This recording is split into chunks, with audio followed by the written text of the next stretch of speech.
so it's a little bit of a misnomer to say that this is a tithing experiment. Um, but I just kind of wanted to take maybe 30 to 60 seconds to say that for tonight's purposes, we're not going to explain much of the principle or doctrine behind what we're doing. There will be some of that, but we've already laid a foundation for what we're doing last year in Hurricane. And so this is mostly going to be our experience, I guess. And then at the end, if people have questions about, the principles and how we arrived at some conclusions, we can discuss that at the end. But for the most part, I think we want to focus on just our experience with the experiment. So with that, Marley's got some remarks prepared. Let me introduce. Marley is Dylan Bell there. His name's actually Marley. Well, it is Dylan, but we call him Marley. David and Margie Park, that's my mom and dad. Thack and May Archuleta, and then Jeff Savage. These five families comprised our fellowship, and you'll hear from each of us tonight. So go ahead, Mar. Yeah, appreciate the introduction, Chris. So we just wrote up, so we learned pretty quickly as a group that the topic of debt and tithing, we tend to get off the rails pretty quickly. So we decided rather than just jump right into it and talking about our experiences, we would do a quick write-up. So it's only 2 pages. So I'm just going to read that for everyone. I'll share my screen here. And this will just kind of help keep us on track here. So let me know if you all can see that. Looking good? You're good, Mar. Awesome, thanks. So I'm just going to read right from it and you can follow along as we go. And again, this isn't to put everyone to sleep, but just to kind of explain what we've learned and our best understanding of where things are at. So the genesis of our fellowship began with the unavoidable acknowledgement of debt being a form of bondage that has hindered the establishment of Zion throughout the scriptures. The Lord's advice is timeless, and the adversary uses the same tactics today that he did in the beginning and middle of this fallen world. Interestingly, each of our participation in this group and our approach to freeing ourselves from the bondage of debt came reluctantly. All of us, without exception, had paid tithes to the poor and to the temple fund. The idea of not paying tithing until we are free of debt required humility and sacrifice. As we joined as family and friends to discuss the scriptures and the idea of paying off all debt before paying tithing, we decided to follow Alma's advice and experiment upon the word. We formed a small fellowship to support and guide each other as we sought to get out of debt. Our goal as a fellowship was to join together with one heart and one mind as we approach the subjects of debt and tithing. As is the case with most endeavors, we made mistakes along the way and gained additional light as we sought to understand how God would have us deal with our debts and with one another. Our source of truth for any decision was, and still is, the scriptures. Without exception, we found that every major concern or question could be resolved by looking to the scriptures. We invite anyone who's not already to prayerfully study what the scriptures have to say about debt and tithing, including the study guide we prepared and the debt talk given during the conference in Hurricane, Utah. So much of what we'll discuss today will not make sense without doing so. Ultimately, the big picture behind our experiment is to prepare ourselves to flee when the sign appears to do so and to give to the temple in the proper way without rushing the pass in haste, which brings confusion and pestilence. The scriptures outline the following steps in connection with debt and giving tithes. First, pay all of our debts and free ourselves from bondage. Second, once out of debt, pay 1/10 of our surplus to the poor among us. Third, once there are no poor among us, our tithes can go toward the temple. So what follows is a summary of the 3 steps and our experience with step 1.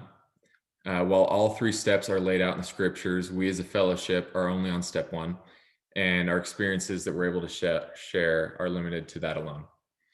So the first step, paying all of our debts and freeing ourselves from bondage.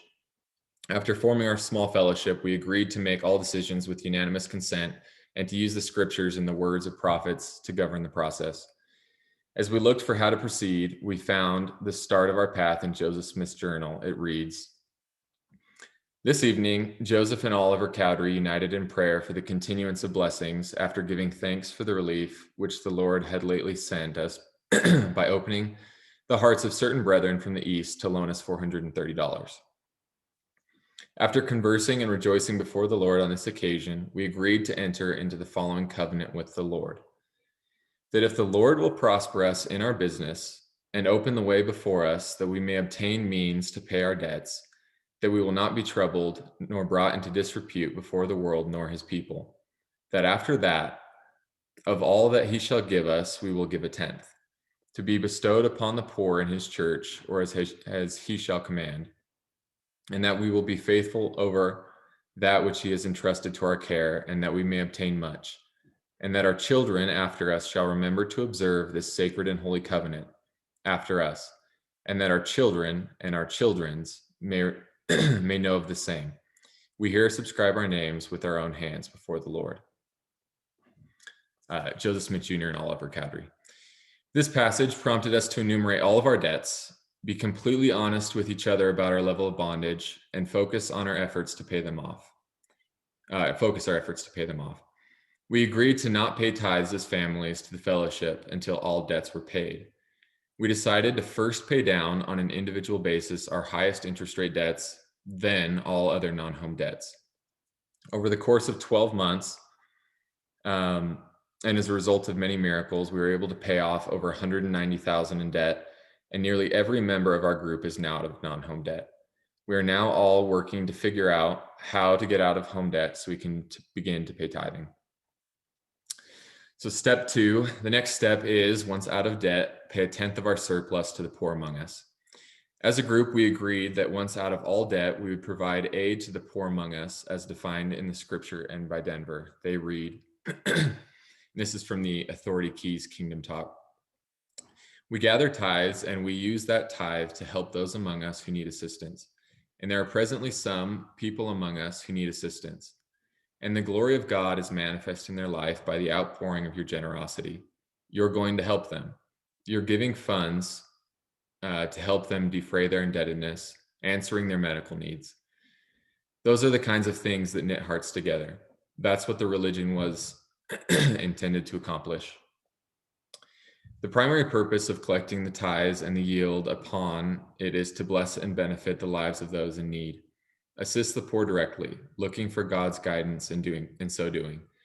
Help provide for those who need housing, food, clothing, healthcare, education, and transportation, or children that need care. Take the money the Lord intended for the poor and administer it for the poor.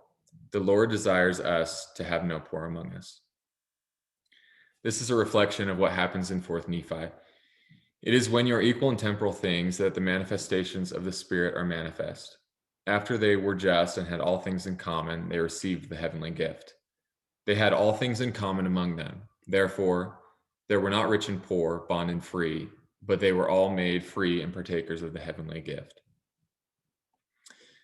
1/10 of your surplus, after you've taken care of all of your responsibilities, all of your needs, whatever's left over, 1/10 of that is your tithe. After you gather your tithe, look at your brothers and your sisters who are there in your meeting and help those who have needs.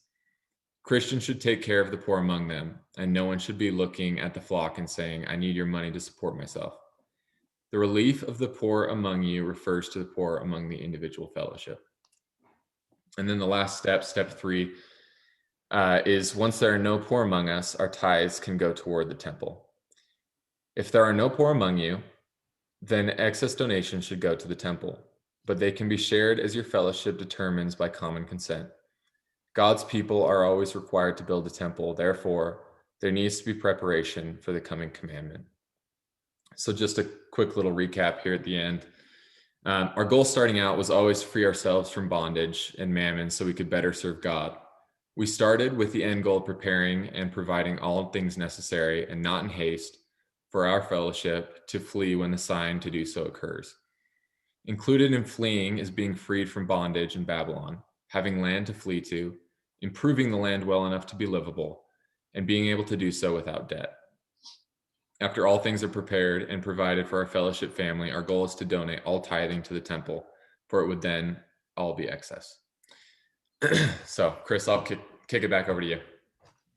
Cool. Thanks, Mar. Yep. Basically, at this point, what we're going to do is just each family or individual will share kind of their experience during the last 12 months, and share some of the ways the Lord has blessed us, and sort of, as he said, open the windows of heaven and poured out a blessing for us. So mine and my wife's experience coming into this was, we came in actually without any debt already, any non-home debt, but um, we started, let's see, maybe 2 years ago, we had a little bit of debt. We had about $3,000 of student loan debt, and we paid that off as quickly as we could. It took about a couple months, and we had a little cash saved up after that. We saved up cash to purchase cars, a camping trailer, to provide for all of our needs in life. And we've always had the mindset that debt is just going to tie you down and keep you in bondage. And so our mindset has always kind of been just avoid it. And so it's we've always tried to take, I guess, the long but safer way around of purchasing everything with cash. Um, but when we joined the fellowship, despite having no debts, our growing family still consumed nearly all of our income. And so we had nothing to contribute anyways. And so on our family's end, it was just kind of offering prayers and support and advice and counseling with one another, until we got a little more established as a family. And then one thing I noticed after we got out of all non-home debt is I noticed a distinct change in my relationship with God. Um, and it's kind of hard to explain, I guess, but um, the scriptures and I guess like the big picture really kind of opened up to my view, and and uh, like how things connected better.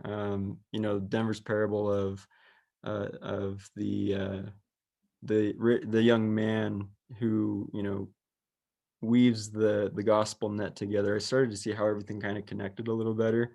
So yeah, that 10,000-foot view, I guess.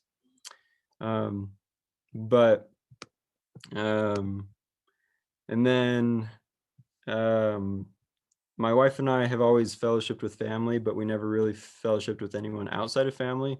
And so after getting out of debt and understanding how it seemed to fit into the big picture, I gave that presentation in Hurricane last March. But the presentation was really only kind of a small part of that bigger picture that was outlined in the opening remarks by Marley. But after that Hurricane talk, we got this little group together, and we're basically already family. Marley and Thack and I grew up together. We've been best friends for a really long time. My parents are part of the fellowship, and Jeff is just so easy to be family with that he fit right in with us. Jeff and Emily, and their family. And so we got this little fellowship together to kind of experiment on that breakout session last year. And it was a small enough group that common consent wasn't a great burden at all, and it was really fairly easy. Well, I don't want to say easy, but if there were disagreements, we were all willing to hear each other out, have those difficult conversations, and resolve them in a peaceful way, because we're all such good friends and basically family anyways. So yeah, common consent wasn't a huge burden for us, and we just we always agreed to use the scriptures to make our arguments or our points. And so if we couldn't bear out our thoughts using the scriptures, it was just kind of like, well, yeah,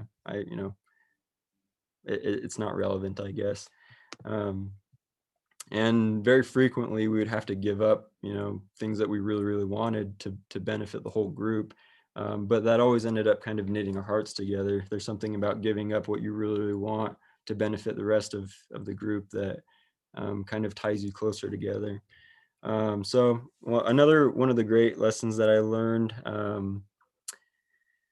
was that at least while we were meeting together and counseling with one another, all of the jarrings and contentions, envying, strifes, lusts, covetous desires that frequently accompany money issues would melt away, because we were completely open and transparent about how much money we had, how much debt we had, what our plans were. We kept each other accountable. And at first that was super, super scary and really hard to do.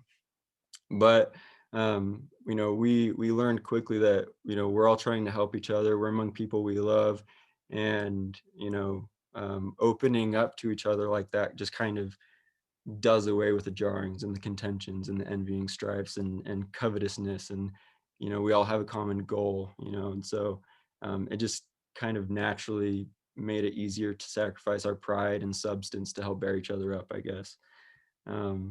Another thing I learned, sorry, I'm reading from a list of things I learned here. It's better to go far with others than fast alone. Denver's been talking a lot lately about, it can't be just you and Jesus, like this is a group effort, right? And so it is way, way better. And it's so much better to get different perspectives on one subject, to get a more full understanding of the subject. And similar to the idea that going far with others is better than going fast alone, is going slow is smooth and going smooth is quick. And so, going slow actually ends up being faster than, trying to go fast alone.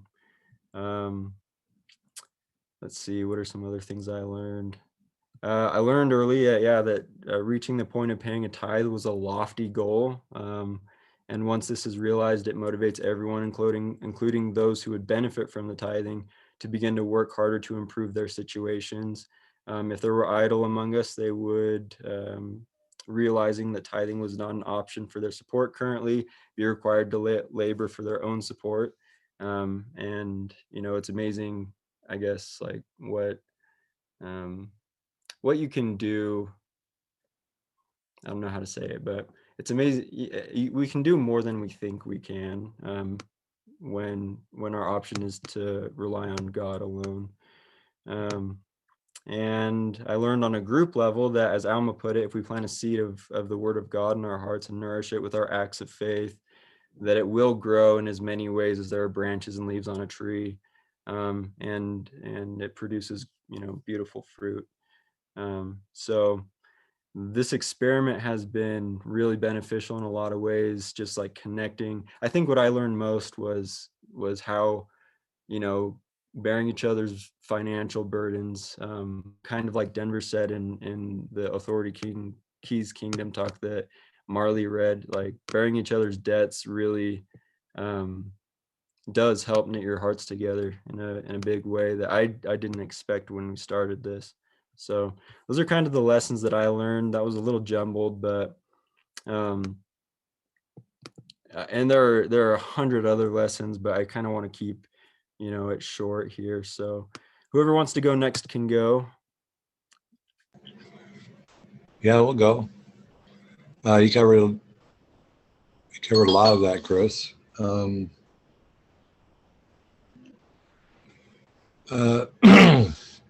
This is my wife, Margie, my smoking hot wife, Margie. Ha ha ha. And I'm David, and we got an invitation to join the group, at which I argued. I argued about doing that, but decided ultimately just the opportunity to be held more accountable, I think, was what I saw as an opportunity. I've fellowshipped with all these people, known a couple of them since they were in diapers, basically. And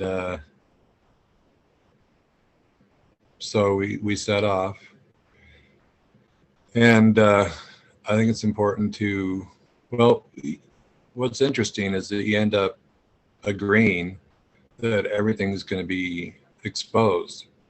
Everybody's going to, through the process, your financials, and through the processes, your struggles, your weaknesses, your ambition, things like that pop up when, you know, it comes to the temporal things in this world. And those can be a problem a lot of times, but as we work through those using the scriptures and then just getting together often and reasoning together, it turned into a blessing. And we, and I particularly, was in a lot of financial medical straits. And within just very short time, there was a window opened. Like Chris said, those things are kind of hard to explain, where we were forgiven. I was forgiven of some things then, and it just happened. I don't know how to quite explain that, but it was a significant amount for Margie and I that began, you know, this experiment began to be fruitful. And anything you'd like to say about that? Just with our group, because we all have something to contribute and we discuss everything openly,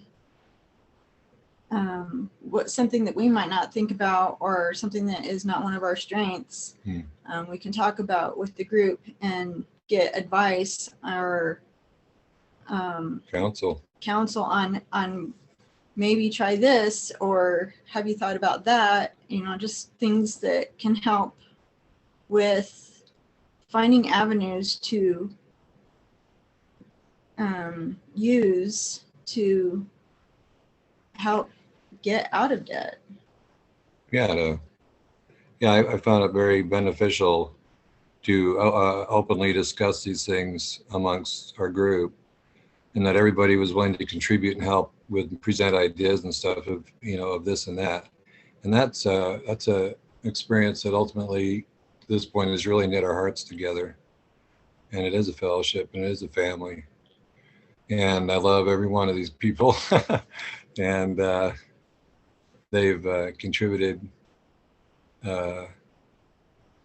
in untold ways in helping me to understand the principles that are outlined throughout all of Scripture, and to recognize those patterns and to receive more knowledge and light and truth, and to be more accountable. There's a lot of blessings and things that go along with accountability. It's also difficult to, at times, to know when to give and when not to give, because the needs of many pass in front of our eyes daily. I know all of you know that. And so it made us look hard at decisions on purchases and directions that we were going to go, to just simply not go into any more debt and to take on getting out of debt, which is bondage, and you can feel it in your soul and in your spirit. We hold ourselves more accountable. To hold ourselves more accountable at all times, and then to report back to the group to see how things are going and receive more guidance and contribute as a family, a fellowship. And that's been very good. I think that's about all we have. I'm just going to interject because you asked me to earlier.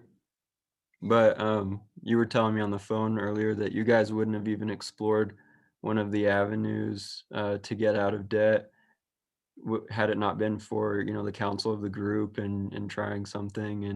And that ended up, you know, getting you guys out of like $15,000 of medical debt that, you know, was just kind of looming and heavy. And, you know, so I just remember you said that earlier, but.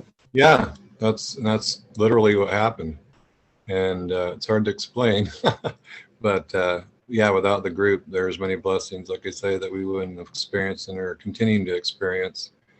And we're just getting going.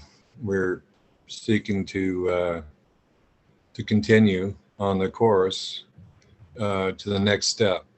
And this is an ongoing thing, and it's something that it's been really fruitful, like I said, and valuable. And that's the thing everybody brings to the table. They're, the gifts.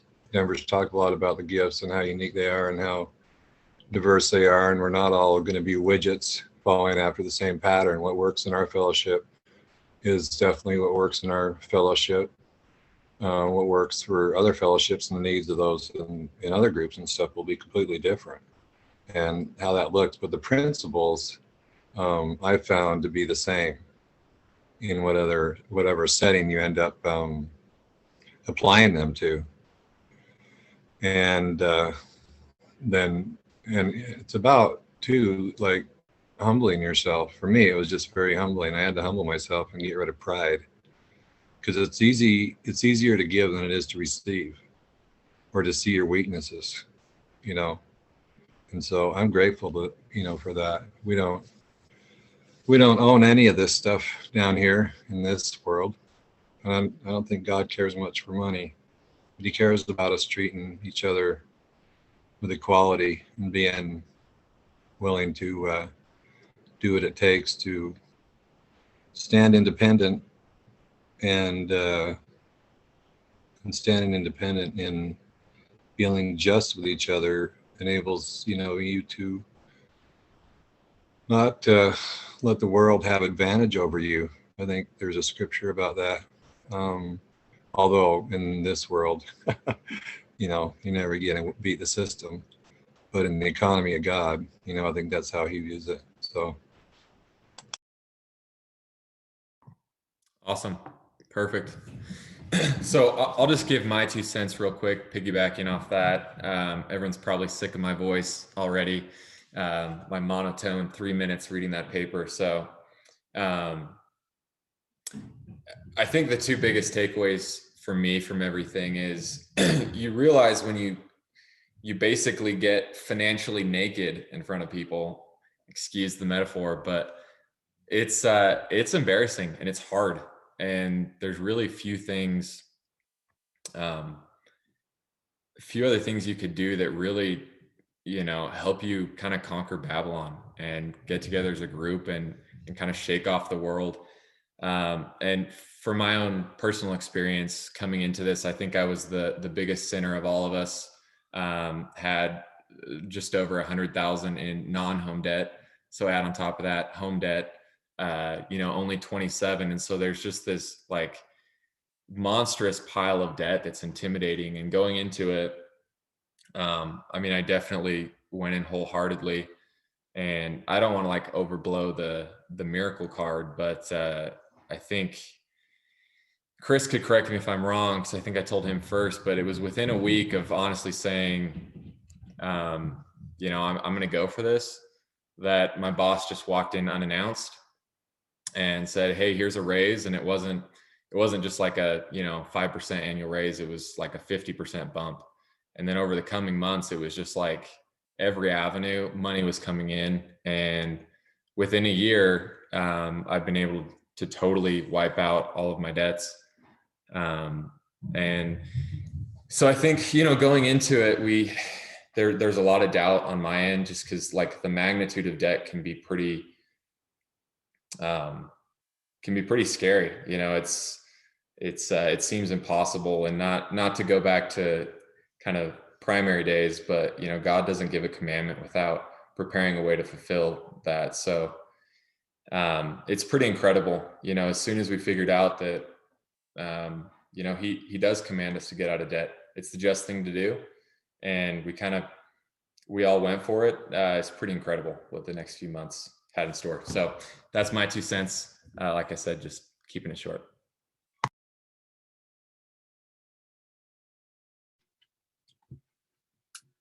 So yeah, I'll share our experience. Hopefully Emily will say something too. We'll see. So one of the interesting things to me, so I was like Marley, I had about $50,000 in debt, and that was kind of a mixture of car, a little bit of business debt for like a side thing that I had going, and then some, home renovations. And yeah, we had, when we first started talking, I mapped it out and I thought, okay, I think in 3 years I could pay this off, because that's about the excess that I have. And so that was pretty demoralizing to think about how long it would take to get that done, as well as, try to prepare for anything else. So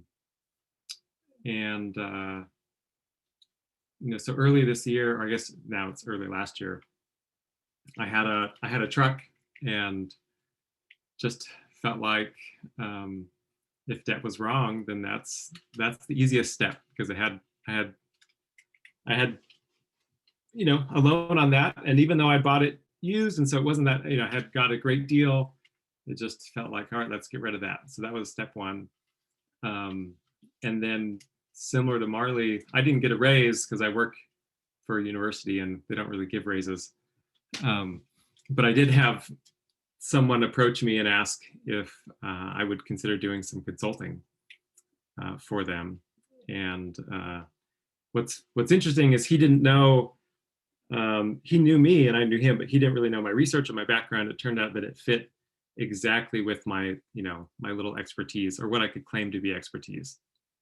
And so, also because of COVID, I had a lot of students who didn't have internships. And so I was able to put together this kind of student-led consulting program over the summer, which led to us paying off all of our debts in about 7 months.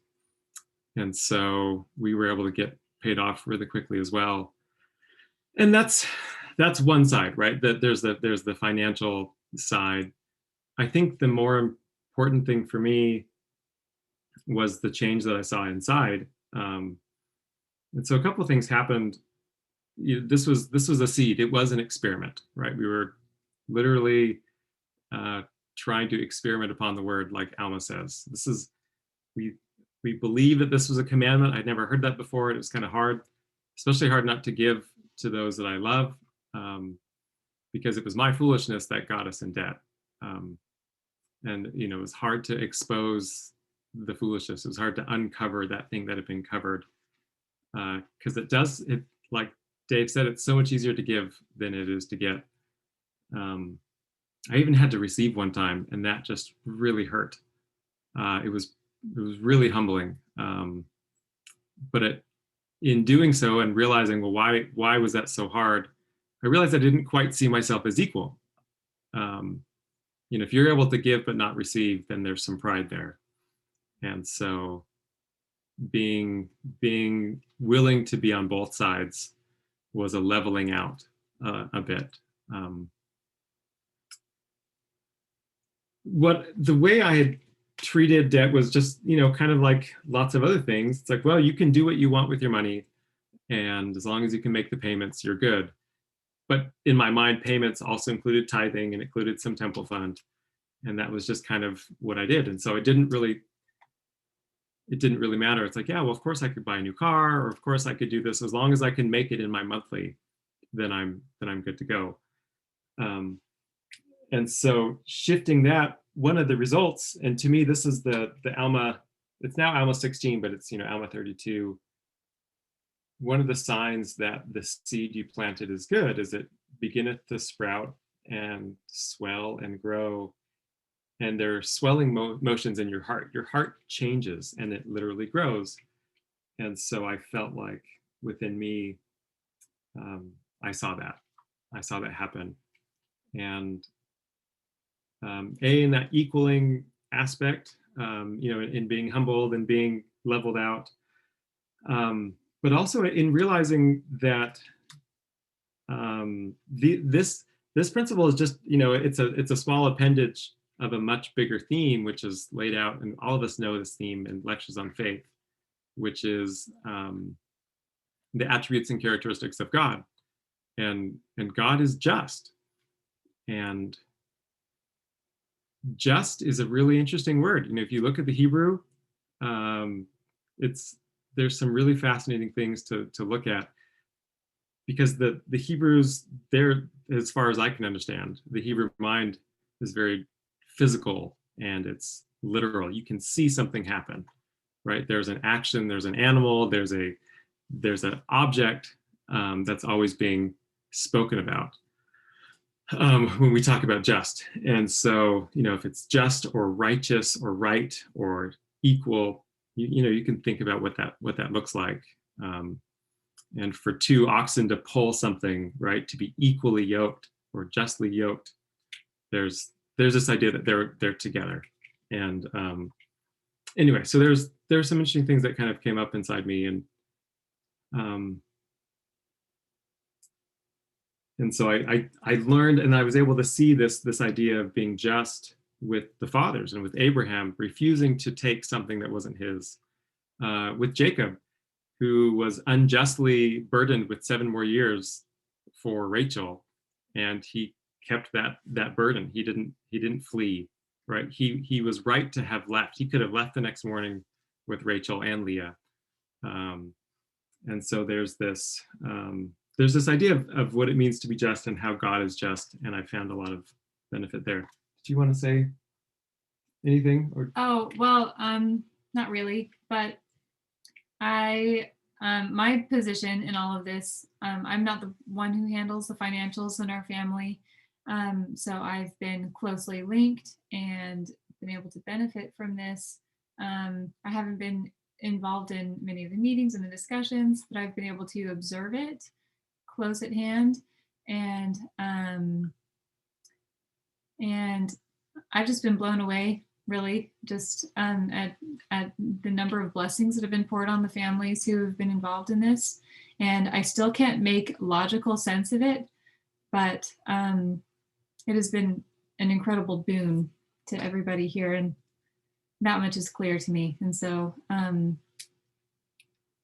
yeah, I'm grateful that we've been able to, I don't know, make this little change in our family and feel like we are, I don't know, on more stable footing and able to contribute in a significant way. Yeah. That's all.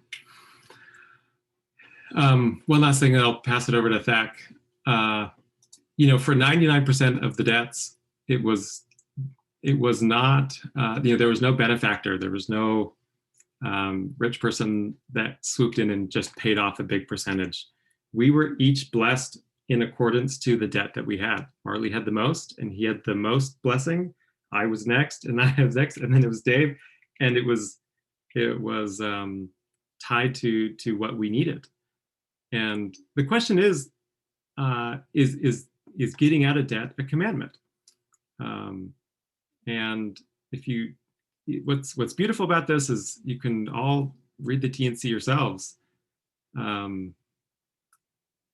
there are, if you search for the word debt, and you can do it more deeply than that. But the Lord Joseph asks in T&C 26, how far it is the will of the Lord that we should have dealings with the world, and how should we conduct our dealings with them? And the answer is, you shall contract no debts. T&C 105, and again, verily I say unto you, considering your debts, behold, it is my will that you should pay all your debts, and you should humble yourselves before me, and obtain this blessing by your diligence and humility and the prayer of faith. There are many more examples like that. And we all know the Nephi attitude. If it's a commandment of the Lord, then we should go and do the thing the Lord has commanded. Because we know the Lord doesn't give a commandment, save he shall prepare a way that we may accomplish the thing which he has commanded. So that's kind of my invitation to you, is to take the matter up with the Lord and see what he says. And no matter how large or scary that commandment look, right? So no matter it's a Goliath or just a Laban or a Layman or something else, there's a way to get out of debt. And the widow that Elisha came and met with, there's an interesting tie-in between oil and getting out of debt. And anyway, I go invite you to read that too, because the Lord provided. He provided just enough for her sons not to be sold for their debts.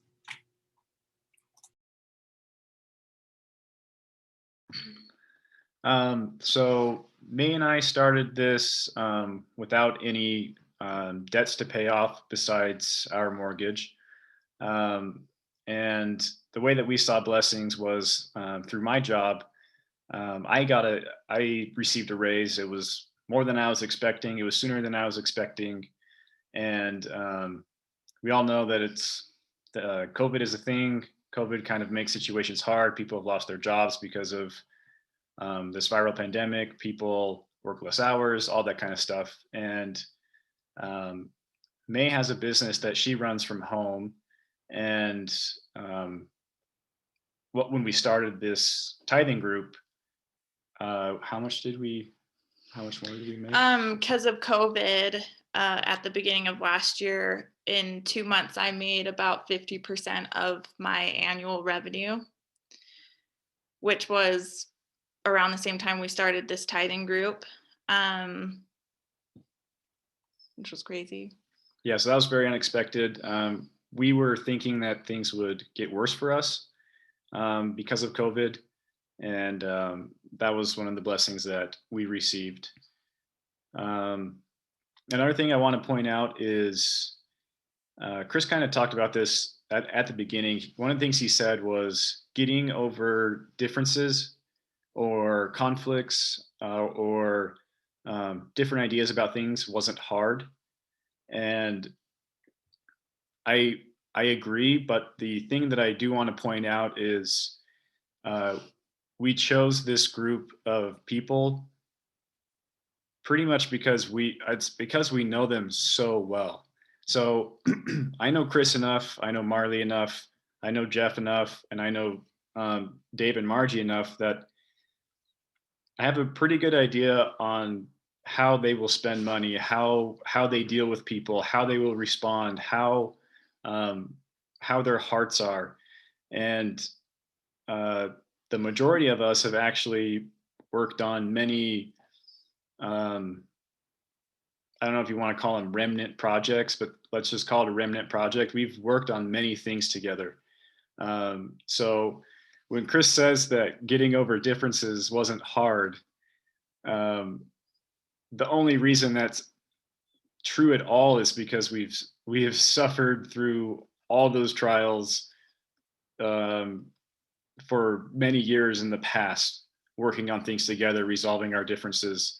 And so if practicing something like this speaks to you, and I'm sure people will have questions about how to do this in regards to like how most tithing groups are done and stuff like that.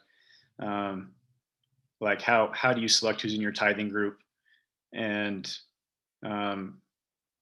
for us, it was who can we trust? Who do I actually think I can work with on this?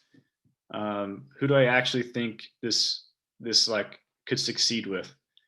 And so that is something to keep in mind. It wasn't easy because life is hunky-dory. It was easy because we've already suffered through all the hardships together to figure these things out. Anyway. Yeah, and Zach is obviously more close with, I consider everyone in the group my close friends, but I haven't had those years of spending time with these people. But the way that we did things in our group, it really is important that you form a group with people that you can trust and you can be completely transparent with. Definitely laying out all of your financial information is, it does make you vulnerable, but at the same time, it makes you a lot more accountable, which is really important. And for me, the hardest thing was because before this, going to fellowships, and what I considered paying tithing was, you know, if I have a $20 bill in my pocket, then I'll throw it in the envelope or I'll send some money over. But when you actually, we paid our tithing by our monthly surplus, and sending over 1/10 of your surplus, especially when, I mean, I like to consider myself someone that is very responsible for our spendings, and I do keep a close eye on all of our accounts. And to send over 1/10 every month, that's a lot of money. And it was kind of hard. It was really hard for me at first. And I am really grateful for this experience, because a few months after starting this, it really clicked in my head, and it was like, this isn't my money. Like, this is the Lord's money, and this is a law, and this is a commandment. And it just also made me really more conscious of my purchases, and realizing that, like, when you have a group, that if you choose to buy a brand new car or whatever you choose to go into debt for, the group is responsible for it. You're much more mindful of how you spend your money. Yeah, that's one thing that we have all experienced, is even if you were to start a group like this and start off with the idea that even mortgages are debt, most of us wouldn't have something to pay to each other. And so the question might be, well, then why start a group in the first place? And the answer to that is, well, and David and Margie talked about this too, is it's the community, it's the wisdom, it's the knowledge, it's the accountability. Knowing that your purchases ultimately can help the group succeed or fail or suffer more, makes you more cautious. And it's not like we were, wringing each other's necks or something if someone wanted to buy something or had some want that they really wanted. But if there was going to be something that would bring the group into more debt, some purchase, the understanding was that it would be discussed with the group. And even that answer, if it was discussed and say, someone wanted a boat or something like that, it's not necessary that we would force someone and say, no, you can't do that. But the conversation might turn out to be something of, is that something like you really need right now? Is there a way that maybe you can find something more within your needs? But it really does make you feel accountable on a whole different level. And yeah, I think that's all we have to say for our experience. Cool, that's everybody. So at this point, I guess, do we want to take some questions, or do we want to somebody send us a list of 20 questions that kind of cover the gambit of what we've gotten from people so far? We can go over that. What do people in the comments want? Do you guys want to ask us questions now, or do you want to hear the 20 question list that we got and we can answer that? Feel free to comment your preference. There's some questions in the chat, Chris, if you want to take a glance. Somebody was asking, how do you feel this was different to experience and work through as a group as opposed to doing it by yourself? And how often do you meet in person or over the net? Anyway. Yeah. So yeah, I guess we can just take some questions from the chat. I'm just going to start at the first question, which was Adrian. Am I understanding correctly that you paid off $190,000 in debt but gave nothing to the poor? I realize that sounds bad, and I'm not trying to make it sound that way, but I believe that point was specifically made. Am I missing something? Nope, that's pretty much correct. The only thing I would say is that we found in the scriptures and in things Denver said that included in the definition of poor is those that are in debt. And there are a lot of important reasons that's a thing. But you know, part of that $190,000 was getting us to a point where we were no longer the poor, I guess, if that makes sense. Do any of you have anything else to say? Jeff, Thak, Mom, Dad, Marley? This is just kind of, Marley read this at the very beginning, but Joseph and Aller have that covenant that they make to, where they ask the Lord to get them out of debt. And once they get out of debt, that they will, after that, give 1/10 of their surplus forever after. He also, right after he writes this covenant that they make, he also writes this little piece about Jacob. And basically, Joseph got the idea to make this covenant with the Lord because of a vow that Jacob made. And in this vow, it says, this is Jacob. He says, and actually, here it is. Jacob's vow says, and Jacob vowed a vow saying, if God will be with me and will keep me in this way that I go, and will give me bread to eat and raiment to put on, so that I may come to my father's house in peace, then shall the Lord be my God. And the place of the stone which I have set for the pillar shall be the place of God's house. And all this you shall give me, I will surely give the 10th unto you. So Joseph makes reference to this in the idea of getting out of debt before paying a tithe. And on top of that, Joseph says this, let me find it real quick. He said, my heart is, this is September 22nd, 1835. He says, my heart is full of desire this day to be blessed of the God of Abraham with prosperity until I shall be able to pay all my debts. For it is delight of my soul to be honest, O Lord, that thou knowest right well. Help me and I will give to the poor. So Joseph had a condition, and I mean, he's at least referenced it twice in these two different places where he wasn't going to give to the poor until the Lord had prospered him to get out of debt. Anyway, that's just some interesting things. Yeah, I could comment on that too. It was a scripture that someone in the group sent to me, and trying to explain how suddenly within 2 or 3 weeks, I was blessed. Margie and I were blessed, but it was my debt. Again and again, verily I say unto you concerning your debts, behold, it is my will that you should pay all your debts.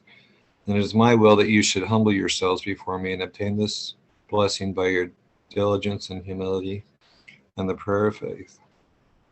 And inasmuch as you are diligent and humble and exercise the prayer of faith, behold, I will soften the hearts of those to whom you are in debt, until I shall send means unto you for your deliverance. That really describes our experience, exactly what happened, to piggyback on, a covenant. So the things that stand out in this to me that we actually experienced was diligence and humility and the prayer of faith. And inasmuch as you are diligent and humble and exercise the prayer of faith, humility is something that has been talked about a lot in the answer of the prayer and covenant, for you're not sufficiently yet humbled, or sufficiently humbled yet to deal with each other respectfully as a people. I'm just quoting from memory. So we were able to tackle these issues and these difficulties together, and it takes humility to expose yourself and your weaknesses.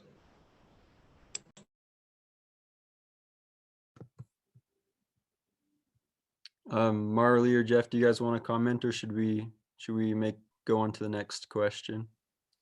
Probably keep rolling. Okay, cool.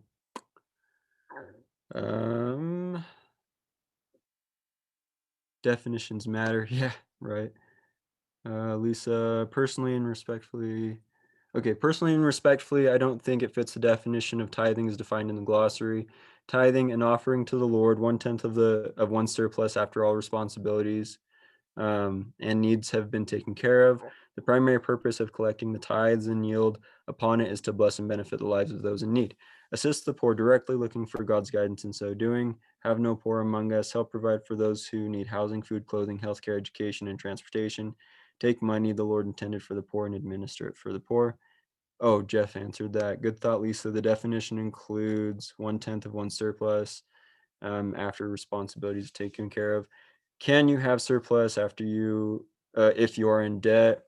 Adrian says yes, absolutely you can. So what we've come to the conclusion of is that there isn't surplus until you're out of debt, and again, it's I would just advise people to go look at the scriptures, because what we've found is they sort of clearly lay out that it's not until you're free from bondage, it's not until you've paid your just dues, it's not until you have freed yourself for God to work with you, that you can begin to offer things and serve Him. You can't both serve God and mammon, and so you have to get rid of mammon to begin to serve God, to have the surplus, to then tithe. If you look at Abraham's example, taking his money to Melchizedek, Abraham paid tithes of the riches that he had, and that was all surplus. Abraham was free to God out of bondage. And so what we found over and over and over again in the scriptures is that it appears that you don't have surplus until you have freed yourself from bondage and are out of debt. But yeah, I would just kind of refer people to the multitude of scriptures.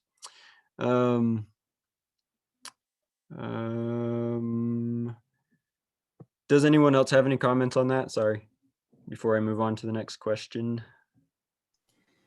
Just your definition of poor. I'm not quite sure. I'm not quite sure I understand.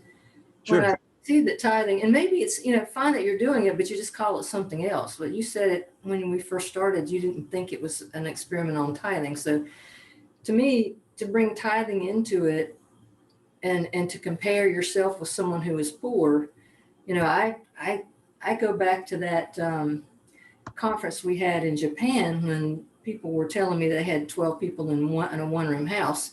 Now, I considered myself, even though I am poor in my view, they are so much more poor than I am. I would prefer to help them out, even though I don't have a lot of money. So, I mean, it just depends on how we're thinking of things. And I understand what you're doing for sure. I just, in my own mind, and the way the Lord works with me, he always makes me give up my stuff. So, and maybe he's telling you guys to keep your stuff. I don't know, but I mean, it's definitely a new way of looking at something for me. And if you could help me to understand how you're thinking about that and make me a little bit more where I can understand it better, it would help me to have a more accepting attitude toward it. You know what I'm saying? Yeah, absolutely. No, and that's that's something that all of us, we've had all of these thoughts too, and it doesn't seem right. It seems so wrong to say, no, I'm not going to pay tithing until I'm out of debt, until you look at it. So one thing Denver said that was really useful, if you take all of the scriptures together, things begin to leak out. And there's actually a process here in the scriptures that unfolds. And so to kind of clarify part of the poor being those in debt, what Marley said at the very beginning from the Authority Keys Kingdom talk, Denver specifically stated that part of the poor were those in debt. You're going to pay tithes in order to help them defray their indebtedness, was the thing that he said. And so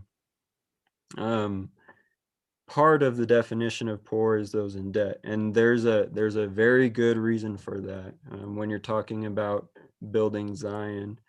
And so, and then let's see, you said something else, Lisa. I'm sorry, I answered the first part. Does that make sense a little bit, Lisa?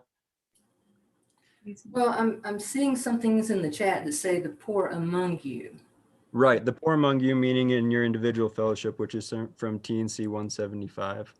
Yeah, so the poor, it's like we could expend all of our resources to the poor in Africa and not make a dent in Africa, and have no resources for the temple and give away everything for the needs of our families, and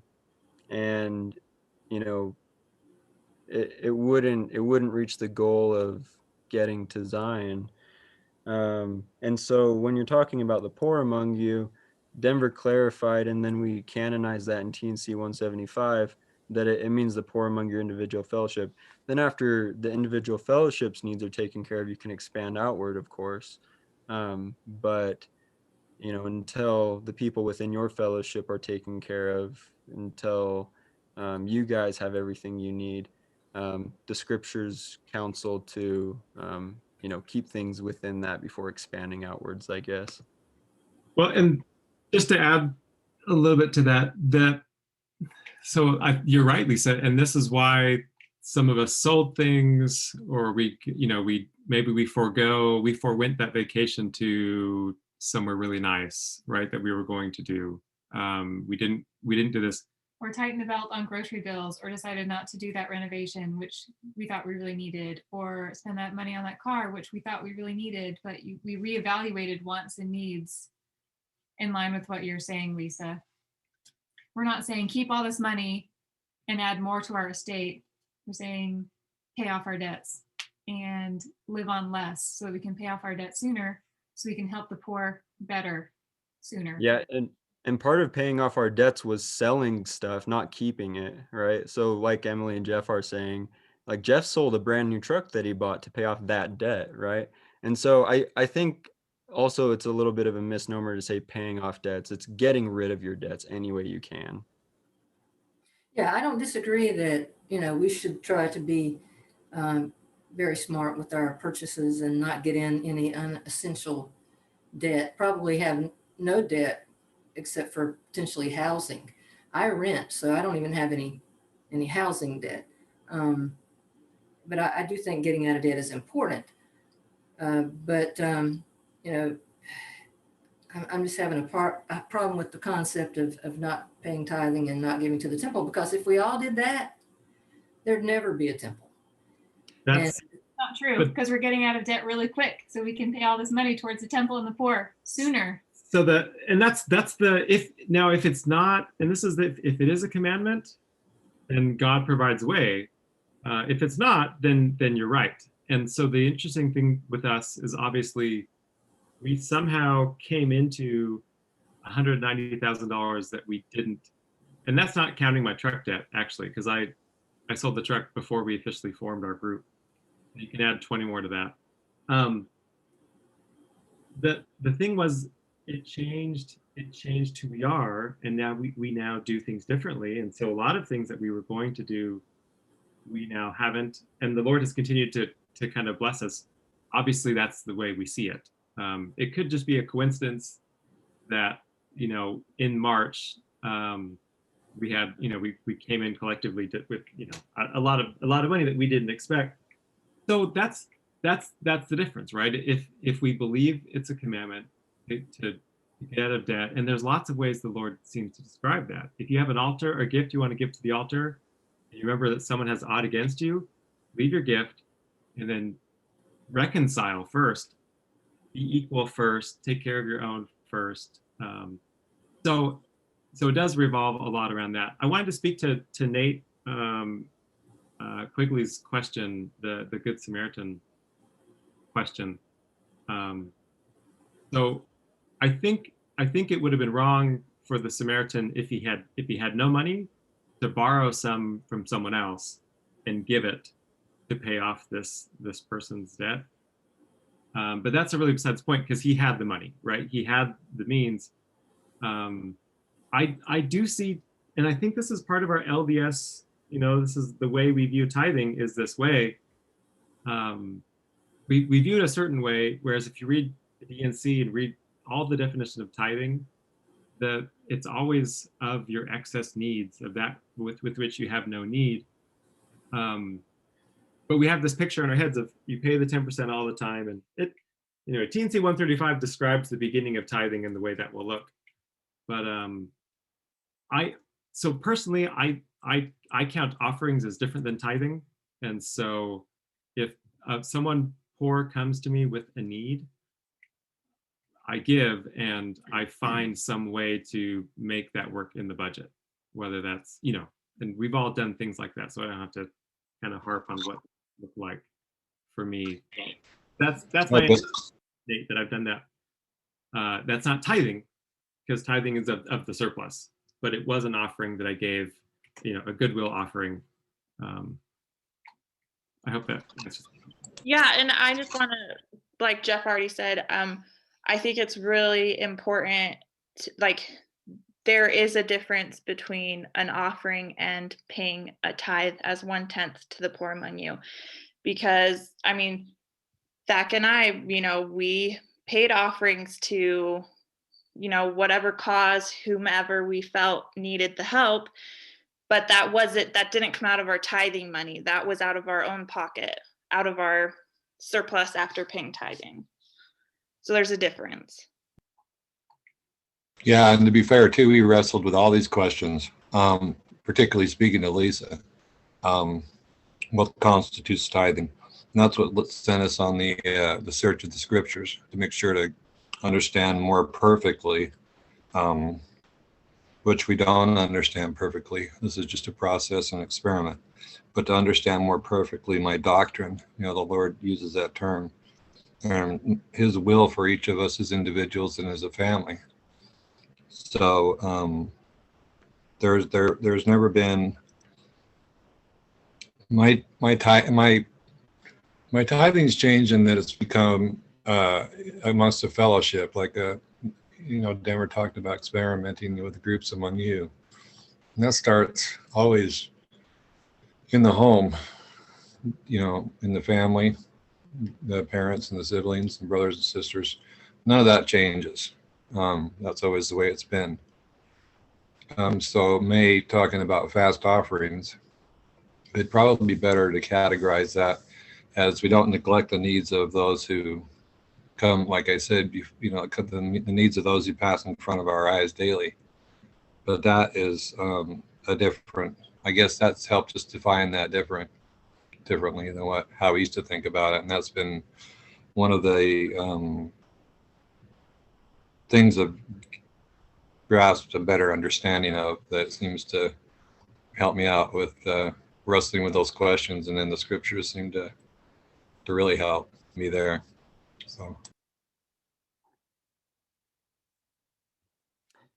So I just wanted to point out again, a lot of the incredulity that I'm seeing is, how can you pay your debts without giving to the poor? We've felt that incredulity, and it is a hard thing to wrestle with. And it started with that covenant that Joseph made, that the Lord would help him get out of debt before he paid tithes. And Joseph says that he wanted his children and his children's children to observe this covenant as well. And if we claim to be the children of the prophets, or want to be, that's us. And it wasn't until we acted in faith on that principle that we found a lot more evidence of this exact principle scattered throughout the scriptures. And so it is a hard principle to wrestle with.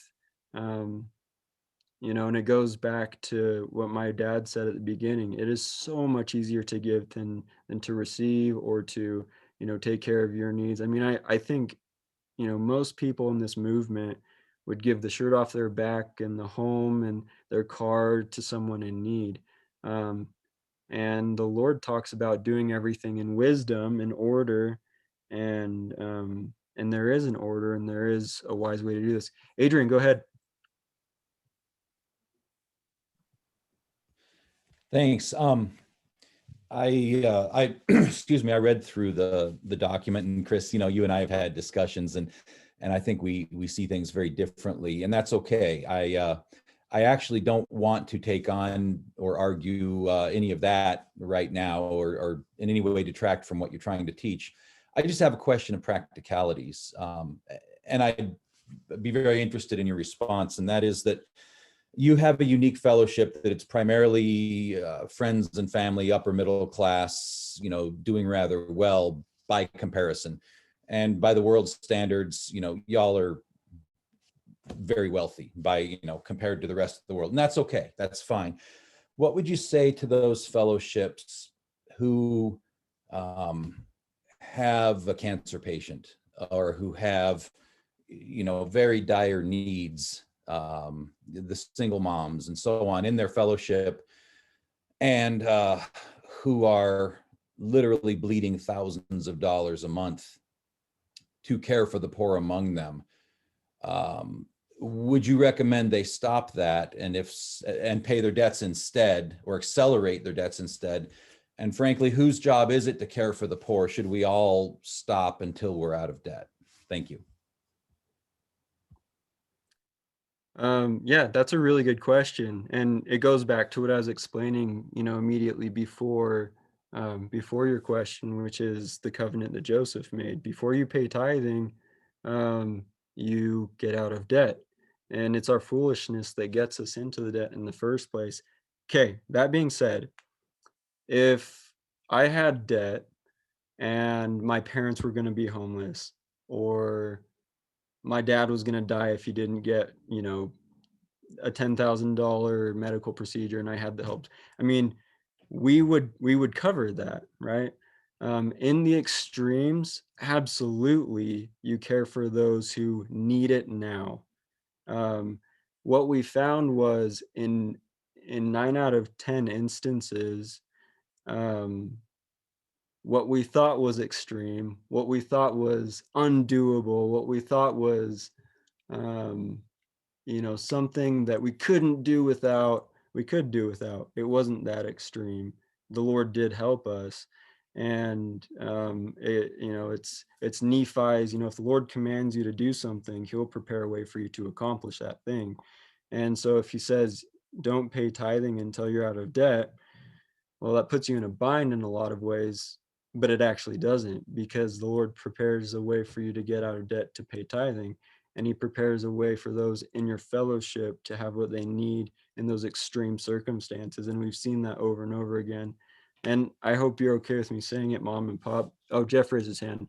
But I hope you're okay with me saying it, Mom and Pop. But they are not upper middle class. They're very poor. They've always been very poor. They have high medical debts, or had high medical debts. They've had extreme circumstances.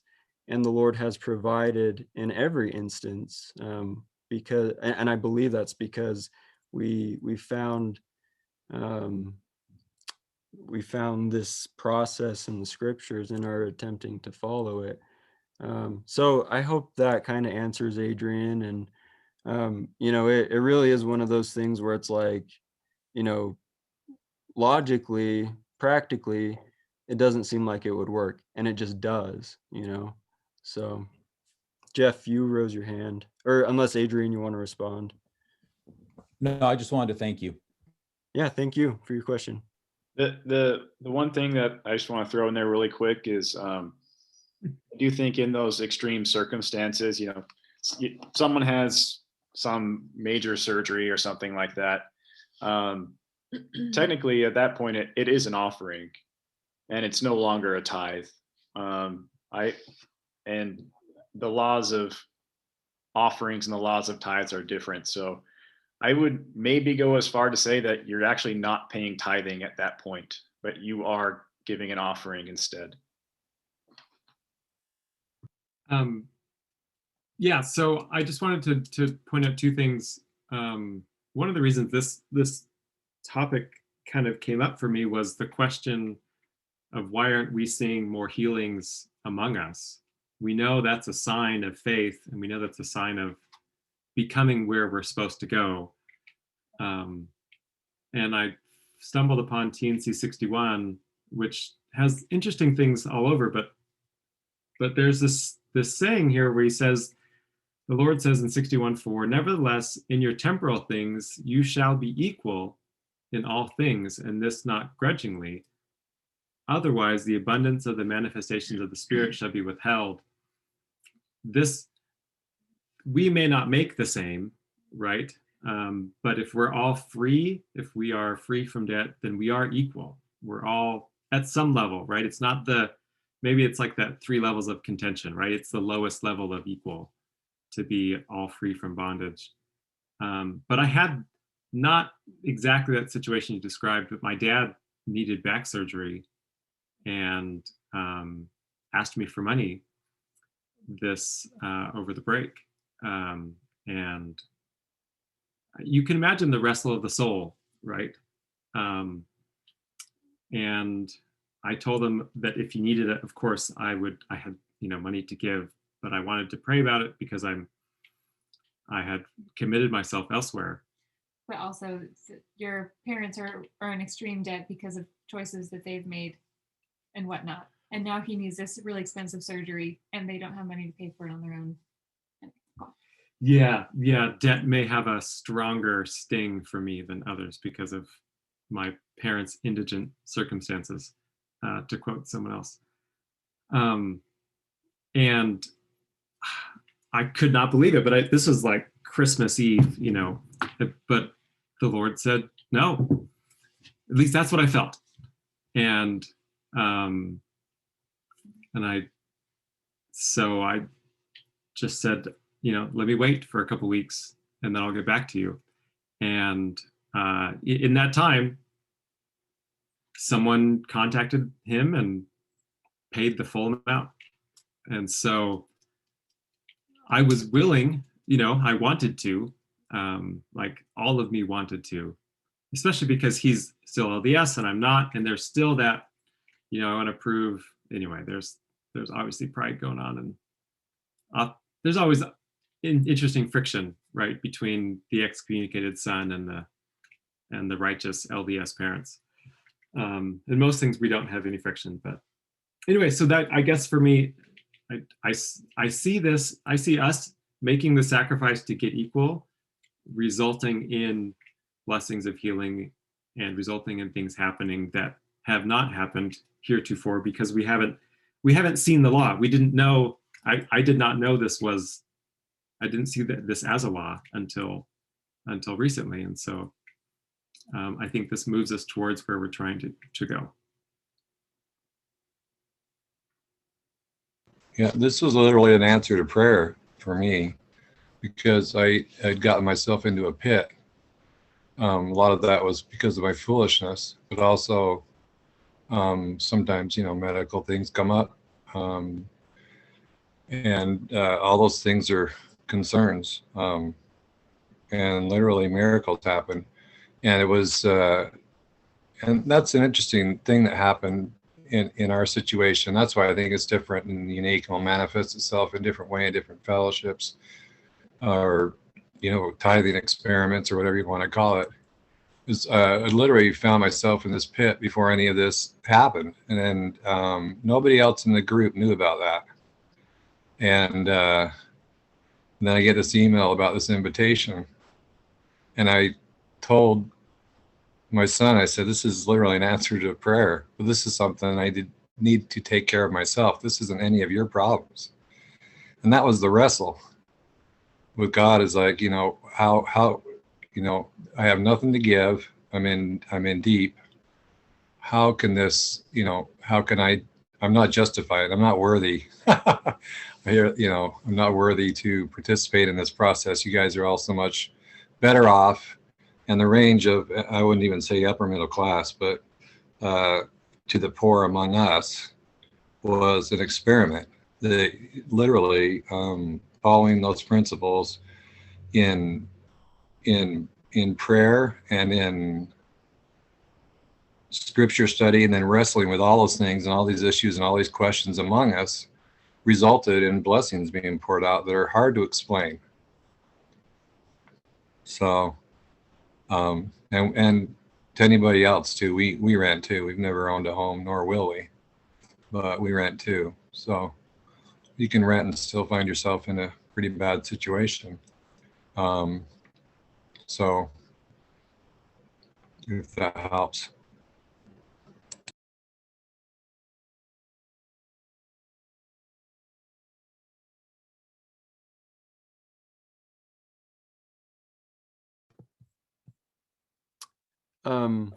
Jeff Richardson had a hand raised. Do you want to ask a question or make comments, Jeff? I immediately regret that decision. It's like Anchorman when he jumps in the polar bear thing. He's like, I regret this immediately. No, actually, that was kind of more of an accident than anything. But now that I have your attention, just kidding. One thing that was kind of a big wake-up call for me was I used to be one of the guys, and maybe there are people still like this, or maybe people are way more mature than me, but I was kind of one of the guys that was like, Babylon is going to fall. What's it matter if I'm in debt? Recently, was reading in the Joseph Smith papers, 1841, where Hiram, as patriarch and father, actually kind of tells the people, if they're in debt, to stop coming to the land of Zion. Like, debt was getting that bad. And then the more shocking thing was people like me who were thinking, Babylon's going to fall. What's it matter if I'm in debt? Hiram called out those people specifically, and that's called defrauding your creditor, where you're in this debt, you really don't have intentions to pay it off because you're going to go to Zion, the Lord's going to come. And Hiram said of those people who have the intention, and it's a heart check, it's a gut check, maybe not everyone's like this, but if someone would have the intention to go to Zion, when they're in debt, Babylon's going to fall, Hiram said that he would disfellowship those people.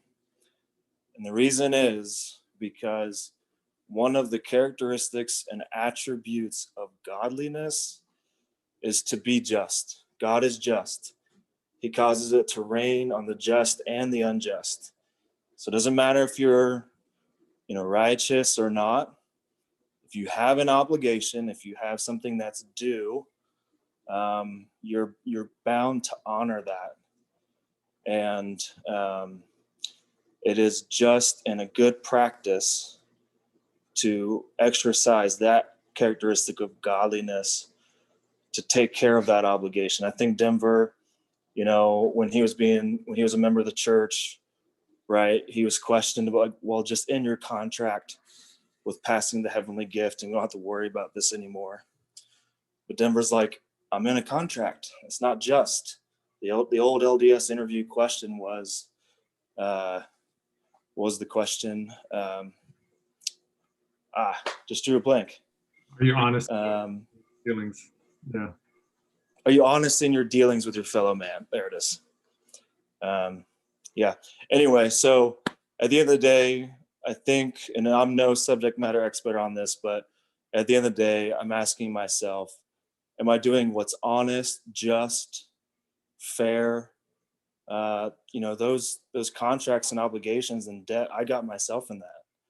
I'm not going to get any more debt if I know better, but I have to take care of what I'm already in. And unfortunately, I am serving mammon if I owe them money. and I can't serve God and mammon at the same time. I don't have quite the experiences that you guys have, Chris, but I think if your group has seen fruits, and you guys can still testify to that after a year, you've searched the scriptures. I think David mentioned these are definitely questions you guys have come across, and you're still going through with it.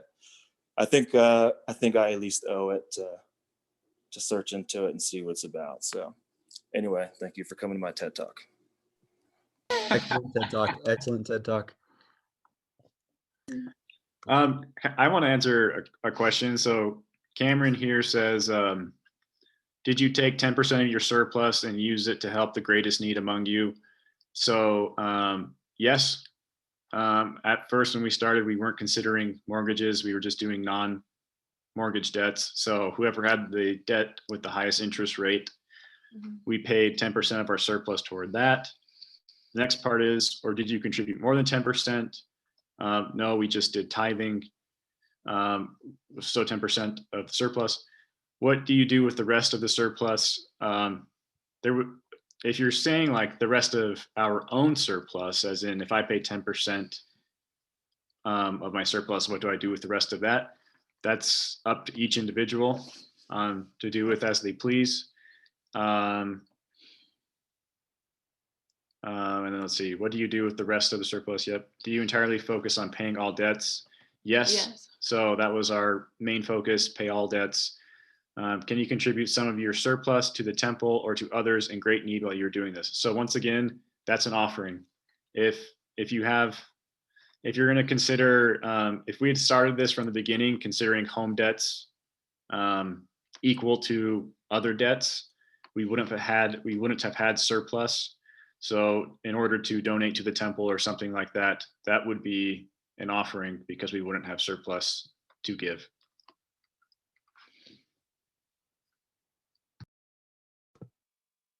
Nice.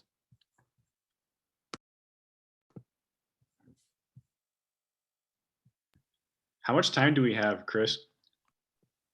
Daryl, Shawnee. We've got as much 3 hours. we've got as much time as we need. So if there's other questions, we can answer those. Or if you guys just don't want to answer any more questions, that's fine too. I'm feeling great. We can keep going. So yeah. I don't want to. I guess people can leave if they want to or need to, but and this is going to be recorded. But I'm good to keep going if others are. It's a big subject. It's a hard subject. We can't possibly cover everything tonight, but I would like to help people understand a little bit better if we can take more time to do so. So I see we have a question from Melody, unless you want to go ahead, Jeff, and then Melody. Well, Melody can go, and then I'll jump in. Okay. Actually, this is Terry Fawcett. We're listening together, and I was just considering as our fellowships improve and we get to really good places, the effort is to bring someone in. Have your thoughts processed bringing somebody new into your fellowship and teaching them and working with them? How would that work? My question. So right now, at this point of where we're at in this stage, we aren't thinking about bringing other people on, but that's mainly because this is still a work in progress, still an experiment. There would be plans in the future to do something like that. It's similar to how Denver explains how he thinks Zion will come about, which is you start with a family or two. Those two families, they figure things out, and they actually establish a miniature Zion amongst themselves. They don't get halfway there and bring a family in. They don't get a quarter of the way there and bring a family in. They resolve all their differences. They get over their worldly things, their pride, all that stuff, and they kind of get into this cohesive place And when they're ready to disrupt everything again is when a new family comes in. So for us, we feel like we're still in the, trying to figure it out. And at some point, yeah, if you were to start a group like this, you would bring others in at a time when you saw fit, but we're not to that place yet.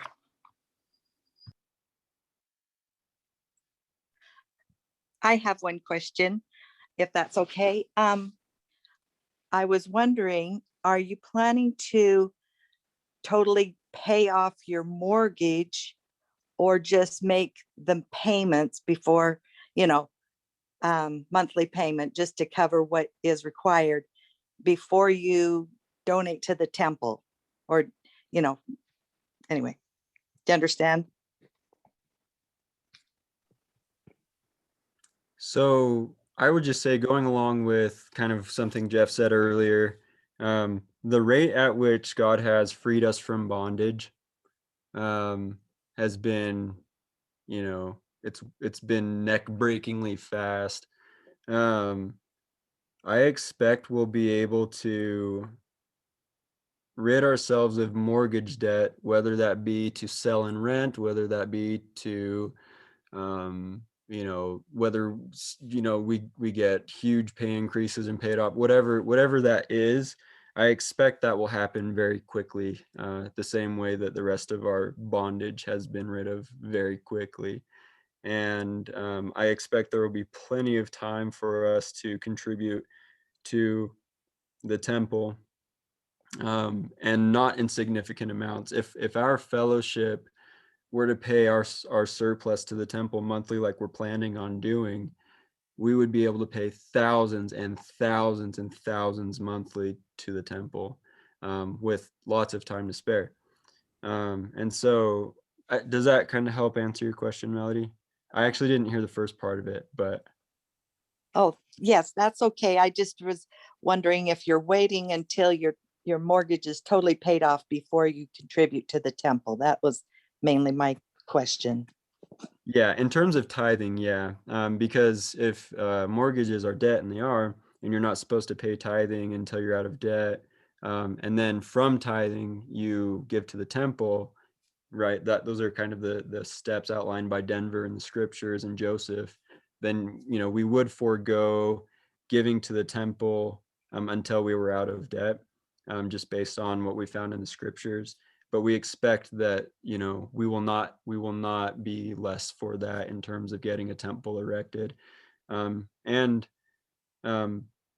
tithes are really only one way to fund a temple. There are other ways the Lord can make that happen, and will. So Melody, I just wanted to add a little bit to what Chris said. Denver said in one of his blog posts, Christ cautioned about bringing an offering to the temple altar without paying your debts. Therefore, if you shall come unto me, or shall desire to come unto me, or if you bring your gift to the altar and there remember that your brother has anything against you, leave there your gift before the altar and go your way unto your brother, and first be reconciled to your brother, and then come and offer your gift. The gift is not acceptable while there remains a debt to be paid to another. Gifts can wait, debts come first. So, like Chris said, debt is debt, and our group talked for quite a while about mortgages and if there's a difference or not. And I agree with what Chris is saying, that to make an offering to the temple, we have to take care of what we owe to our brother and get out of debt, and then we can donate thousands and thousands of dollars every month. I want to hear from you, Adrian, again, but I want to hear from Karen first. Yes, thanks. So go ahead, Karen. Yeah. Okay. Okay. Can you hear me? Yeah. All right. I'm down in St. George at this crazy soccer tournament. So I'm sitting out in the hotel hallway, hoping you all can hear me. Okay. This is maybe not something that you can even answer, because I think it really, it's more food for thought, perhaps. But in talking about debt and greed and the fact that a lot of debt is associated with us engaging with Babylon in a way that's beyond what our needs were in the first place, right? Like Chris, you said at the beginning, you and your wife took the position of paying cash for things to begin with, so you didn't even accrue the debt. And then other people get into debt because things are out of their control, like the medical situation. But in essence, the proper attitude, it would seem, would be to, I mean, the most in line with scripture, I guess I would say, is to avoid debt altogether. So it leaves me with a question. We justify homes and mortgages, but is that just, are we buying into Babylon?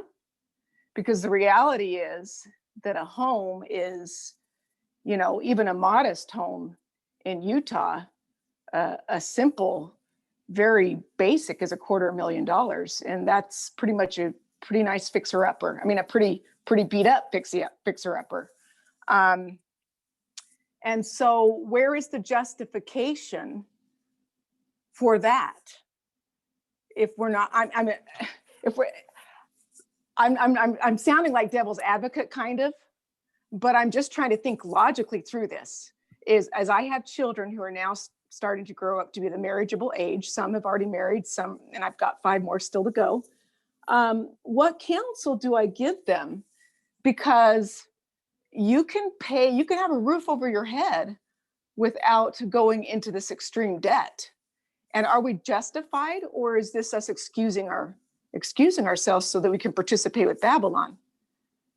I don't think I worded that all very well, but I hope I'm making sense. You totally are. And I actually want Marley to speak to that if he's still on. Oh, joy. I was just going to say, I'm going to let someone else answer this, but I mean, this has been the single most challenging question as a group that we have gone back and forth for weeks and weeks and weeks. And you guys can all add to that. I don't know exactly where you wanted me to take it, Chris. But I think my personal opinion is for whatever reason, we as people have just decided somehow that homes seem to be the exception, because traditionally, you know, you look back over history, like homes have gone up in value, you know, they're very safe. So if you get a mortgage, you know, if you look at history, then it's been a wise decision to buy and own a home, and it's created a lot of wealth. So it creates a really difficult situation, right? Where it's like, do we rent? Do we rent until we have enough to pay cash for a home?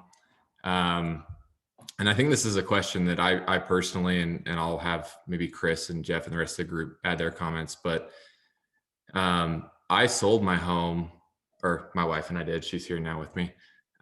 We sold our home and we're renting right now, and we're still trying to figure out if that's the right choice. We go back and forth. But I can't find a scriptural justification for why homes would be the exception to the rule. And it's a hard thing to stomach. But the command from God is to get out of debt if we can. So that I'll kick it over to Chris now to take it from there. I guess I just want to interrupt and just say real quick, because that would be my question. My question would be, yeah, exactly what you're saying. It would be, so if you're going to use tithing to pay off homes, you know, at what point do we say, well, our eyes have been bigger than what they should have been to begin with? Okay, but I'll be quiet now. But that's just totally, it's just dialogue I'm having with my own family, my own daughter. And I'm just, you know, it seems like that what you guys are presenting is a very scripturally based approach. And so that's what I'm trying to figure out is, well, so then where is the scripture on that? So, okay, now I'll be quiet. I can hear people in the hall knocking. Well, I could add a little bit to that too, because that was exactly about what Margie and I were just about to step into, is the home loan and going into debt. And we couldn't justify it. We couldn't see any way without putting others in jeopardy. It just wasn't a doable thing. I'm not worried about not having a roof over our heads.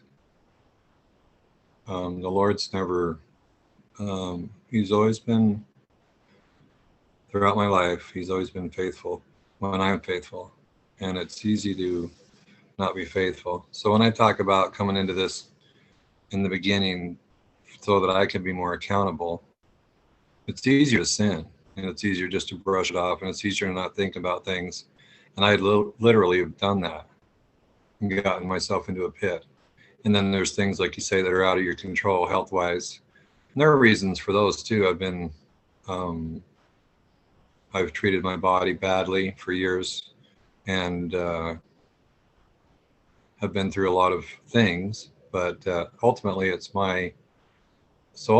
comes down to me, not my wife. The man's supposed to provide.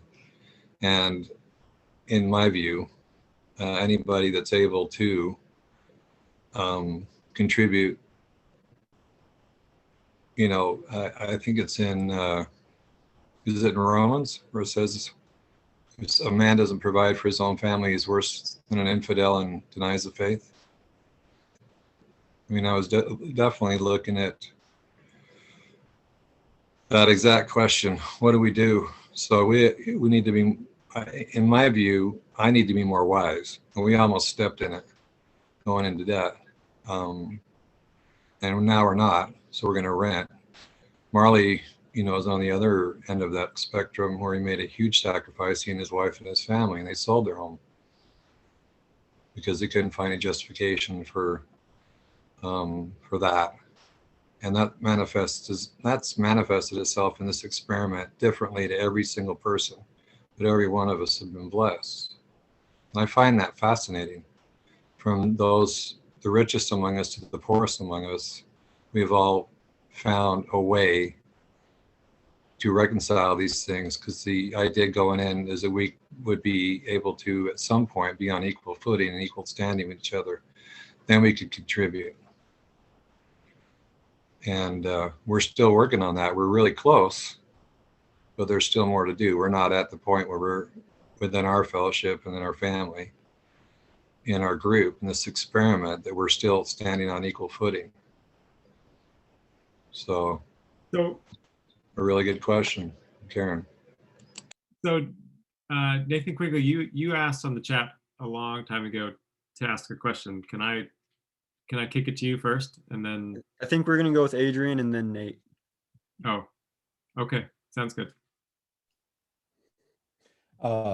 Thanks. I wanted to make just one quick point. I would encourage everybody who's considering these ideas to study them out and to do so carefully and in context. We've heard a lot of sound bites, quotes, everything from Abraham to Joseph Smith to Denver. And there's context surrounding each of those, including the church being in debt versus people being in debt. An example is, we just heard a quote from a blog post about you can't bring a gift to the temple and if you have a debt. That was out of the middle of a blog post called Providing for Families, and the beginning, the introduction, and the conclusion both specify that that's referring to providing for our families, and providing for your family is a debt. But perhaps it may not apply to say, well, golly, if you have any debt, then you can't give to the temple. That may be a stretch. And I'm not saying that anybody was intending that. And May, I certainly, May was the one who read that. And I'm certainly not saying there was an intent to make it mean something different.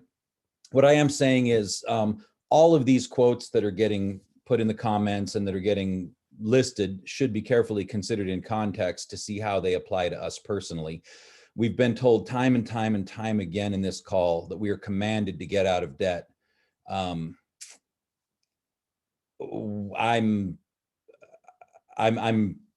perhaps of the opinion that making that into a commandment and putting it above other commandments may be a stretch. Anyhow, so I would just encourage people to study it out. Thanks for letting me comment, and on to Nate. Here, let me jump in, because I think it's a good point, and I don't think we're, obviously we're not trying to pull wool over anyone's eyes, and we're not trying to make an argument where there's not one. And clearly we think that if you study this out, you'll find out the same thing. What's interesting about the scriptures in the T&C is when we were going through, and you'll find this, it's either in the intro or at the end where we talk about the sections that were taken out. We, all of us included, we took out those sections that were personal commandments that we didn't feel like had an important principle for the group. So that was a witting.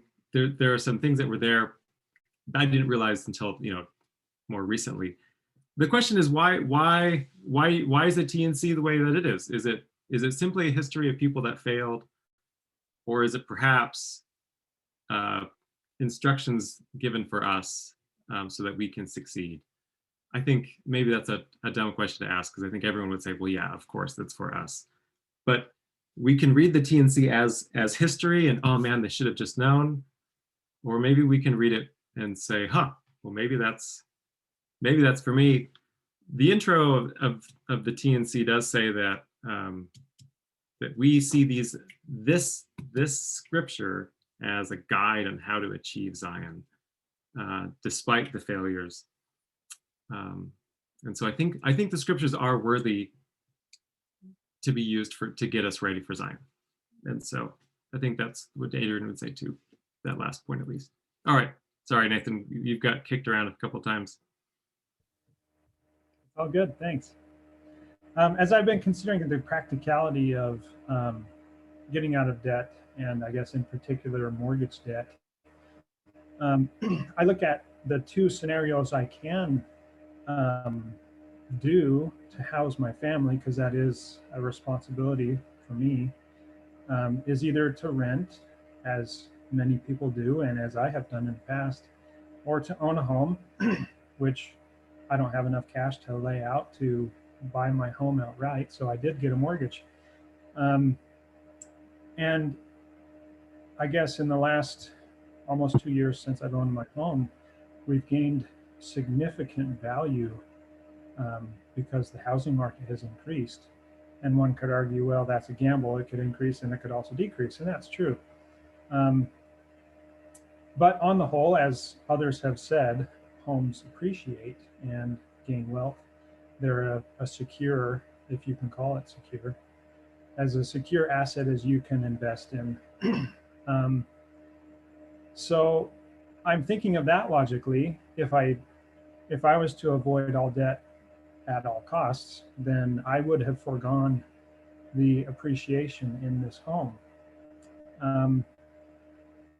And I mean, I could walk away from it right now if I really had to have no debts, and I could have significant increase in our personal wealth because of it. And the same can be seen, well, not quite, for a car. Most people don't have cash to lay out for a car that can be reliable for a family transportation vehicle, so they finance a vehicle. You hope to be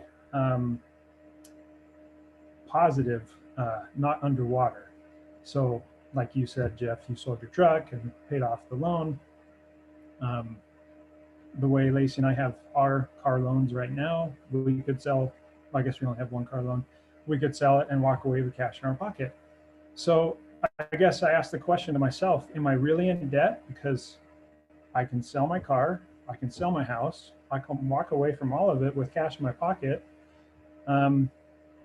So I'm trying to justify that in my mind with having no debt, because if push came to shove, I could have no debt within a week.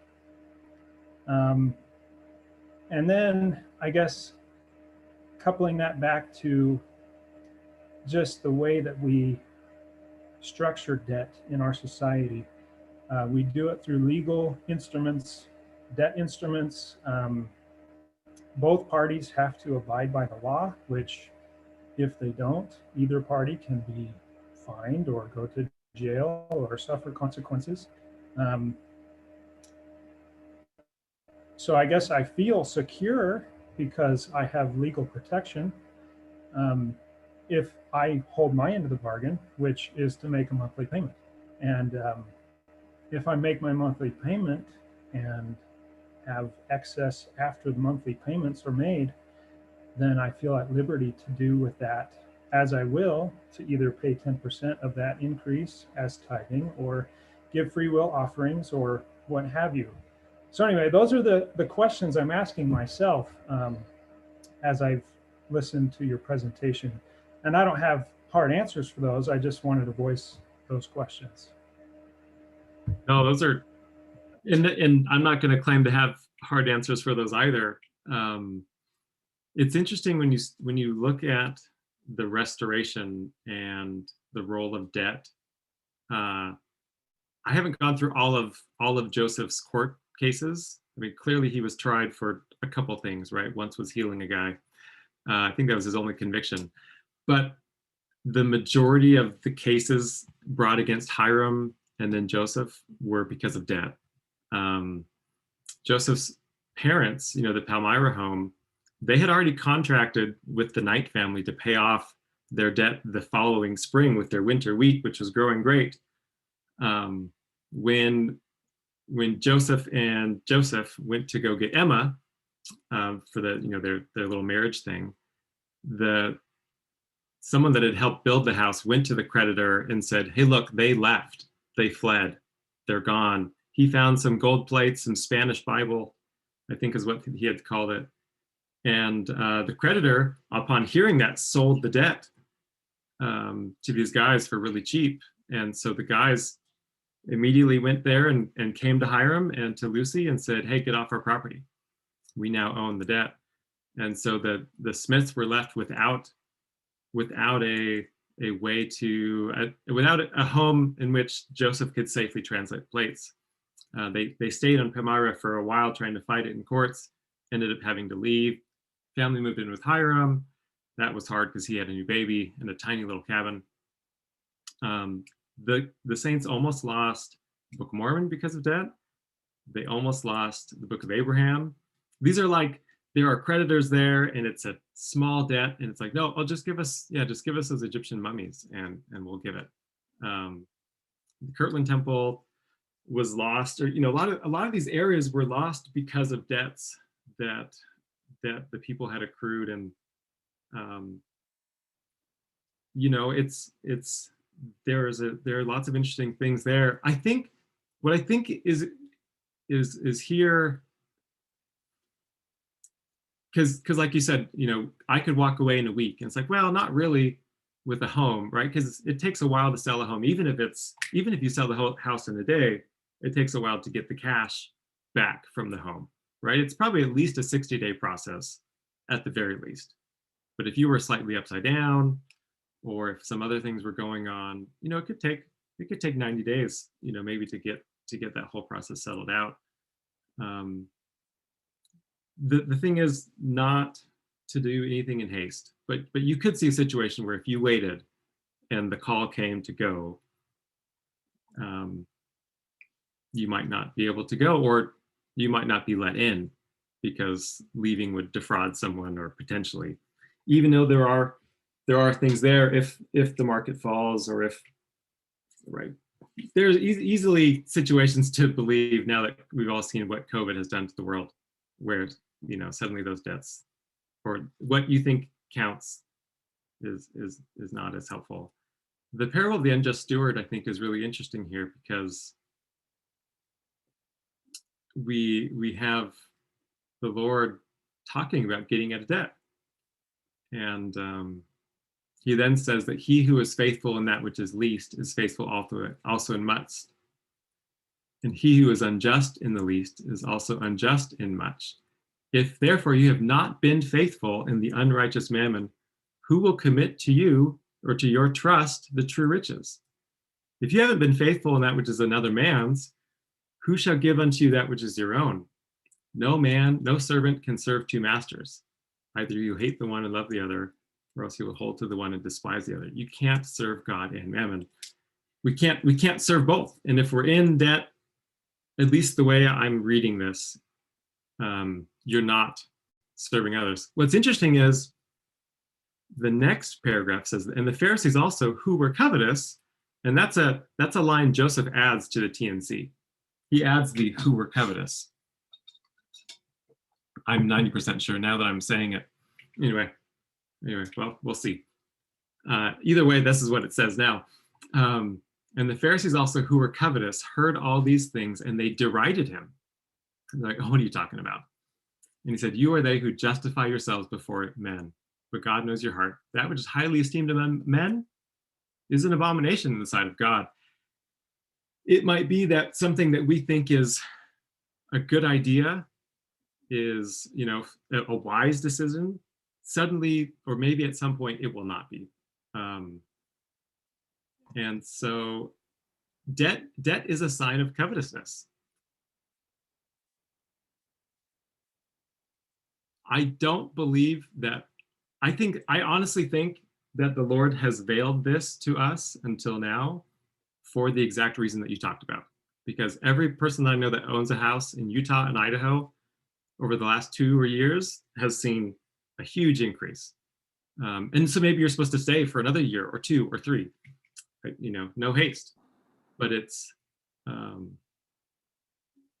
serving the Lord is always better than, like you can think of Cain and Abel, and maybe Cain had like this cornucopia of fruit and vegetables, right? This beautiful offering that he gave.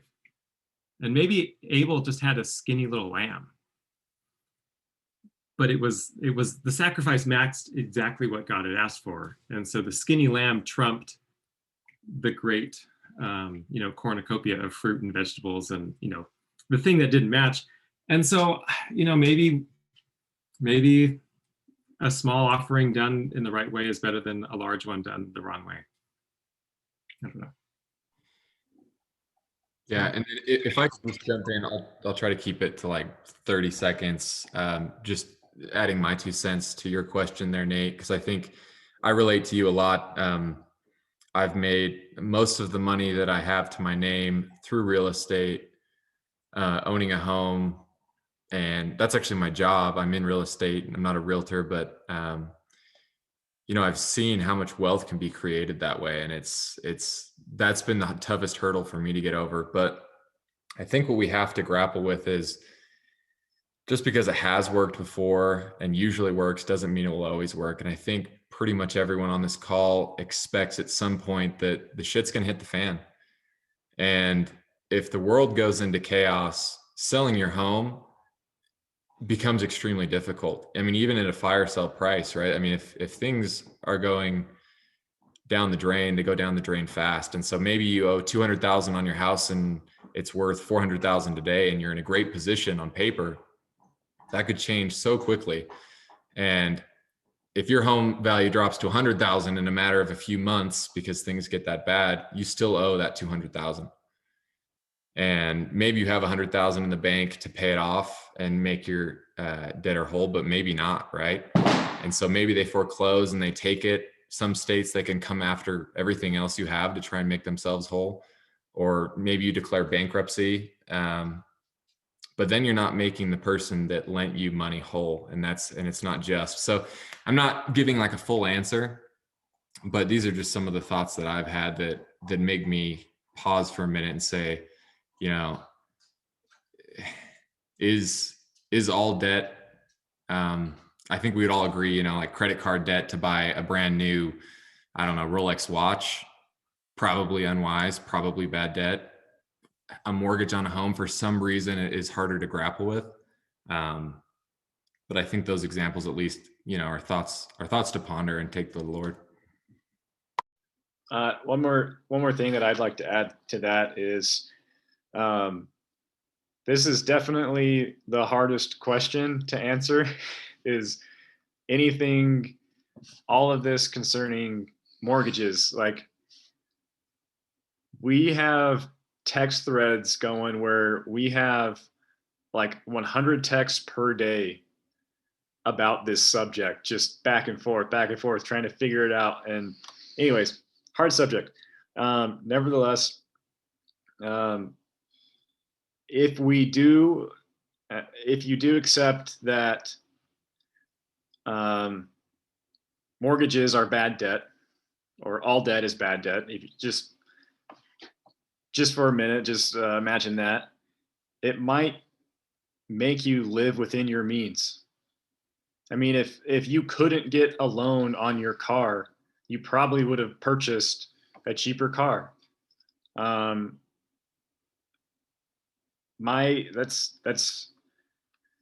kind of been our philosophy. May's never had a loan on her car. I've never had a loan on my car. Both cars work great. But it does cause you to reconsider. So like, even with a home, I mean, if your house is a lot and there's a lot of debt on it, I mean, or you have a large mortgage, that might be a sign that you're living above your needs. Mm-hmm. And that's something to consider. And so that's something that I think this group has been considering. I'm very against the idea of being in limbo. I think it's really quite unfortunate when people sell their homes and they've been living in a trailer for the last 8 years, expecting Zion or expecting some great thing to happen. I'm very much against that idea, but I am very for reconsidering, am I living above my needs? And if I am, how can I reconcile that while still trying to be wise? I mean, ultimately, it would be awesome, you know, with at least here in Idaho, houses, we live in Idaho, but houses have appreciated a lot, like a lot. And it would be very possible for May and I to sell our home, come out on top, and downsize, and then maybe not have a mortgage. Is that the right thing for everybody? I don't know. Is that the right thing for us? I don't know. But it's not something I really would have considered previous to this, because I like my house. It's awesome. It's the right size for us. That's what I think. But I could be very wrong. I could be overestimating my needs. And I think another important question to ask, and I think it's a very realistic scenario too, is providing for your family by incurring debt actually providing for your family? Because sure, you can not take care of your debts and wait until shit hits the fan, declare bankruptcy, whatever, go down that path, but you walk away with nothing. And are you like, what do you expect from there? Like to leave Babylon with nothing? So it's just a question to think about. Well, and it gets to what Adrian brought up earlier about providing for your family. You are in debt to provide for your family. Do we expect that we could walk into Zion without having provided for an inheritance for our families in Zion? It's an interesting thing to consider, right? Could we just walk in there bankrupt? And I mean, we know, because Denver's talked a lot about how much work and how much cost will have to go into prepping Zion and getting land and being able to purchase our own inheritance for our families. It seems to make more sense that we do what's necessary now to get a debt so we can then purchase an inheritance there, because how else are we going to form a city that can be a city of peace? Is it okay if I comment and ask a question? Yeah, go ahead, Brian, and then we'll go to Karen. If that's okay, if you guys are still up for answering questions. Yeah, keep going. Okay, go ahead, Brian, and then Karen, you can follow. it's interesting. So one, I want to say again, thank you guys for being the guinea pigs here and taking the shots too. I know anytime you're trying to work out something, that it's hard to come before everybody else and say, here's our weakness and stand exposed to everybody, because you probably have made mistakes along the way, and you probably would do things maybe differently as a group or individually, I would assume, but at times, but that's part of gaining revelation. I'm interested because one of the good things I think is coming out of this is, like, for me, it's continued. This debt discussion and tithing discussion has continued for me to cause me to want to change stuff I'm doing, i.e. to repent. And so I think that's a good thing, this type of discussion. And I think I'm grateful, just again, outside of this whole subject, that we're getting at least better at talking to each other, and even kind of asking each other hard questions and saying, I don't know if I agree with you, and saying, I don't agree with you. We haven't been able to do this for a long time. We're starting to, and I like the hard questions that have been asked, because I know some of the stuff coming from people have sacrificed a lot here. And I know there's people that have sold houses, have done things, gave up things. And so I have anyway, I'm touched at the desire all of us I see amongst us are trying to figure this out, because I think that's one of the most important things. So my question is regarding Hiram Smith and him being a father somewhat over the temple. I know that's I don't know. I don't think it's a stretch from my understanding that I'm starting to get, and I'll probably get in trouble for even just saying that, but I think Hiram seemed to really love the temple, and so I think honoring the fathers, and one of the things he said was about debt. So I'm interested in myself, once more this Hiram papers come up, to take a closer look at what he said and how to apply it. And in the meantime, I think we should be just with ourselves and merciful to each other on what's happening. And Lisa and others have said important things is that we're trying to follow the Spirit and hear his voice. So there is a time that each one of us, in all of our different situations, are going to have to make choices like Lehi, and maybe leave or sell stuff or just walk away, because Lehi did walk away, but we don't know his situation. So again, it's open discussions, beautiful, and being just with yourself, and let's be merciful too with each other. So. Okay, is that me up next? Is that what the silence is? Go ahead, Karen. Or was somebody supposed to answer? Did you want an answer to something, Brian? No, or answer to Hiram. Okay, answer that. Answer that. I thought there was a question there, but then it ended like it wasn't, so I wasn't sure. Okay, I'll wait till somebody answers that. And Sylvia, yes. Oh yeah, go ahead. So whoever's now, Karen and Sylvia, but yeah, that essentially Hiram, what's your, I guess this is just opinion. That's all I'm asking. I'm not asking you to say thus saith the Lord. So opinion of this group. So well, do you want to go, Chris? I was just gonna say Hiram went on missions to gather funds to pay off debts for the temple. And the one thing that was really sad about the Kirtland temple was, because it was built on debt, it was not protected by the Lord.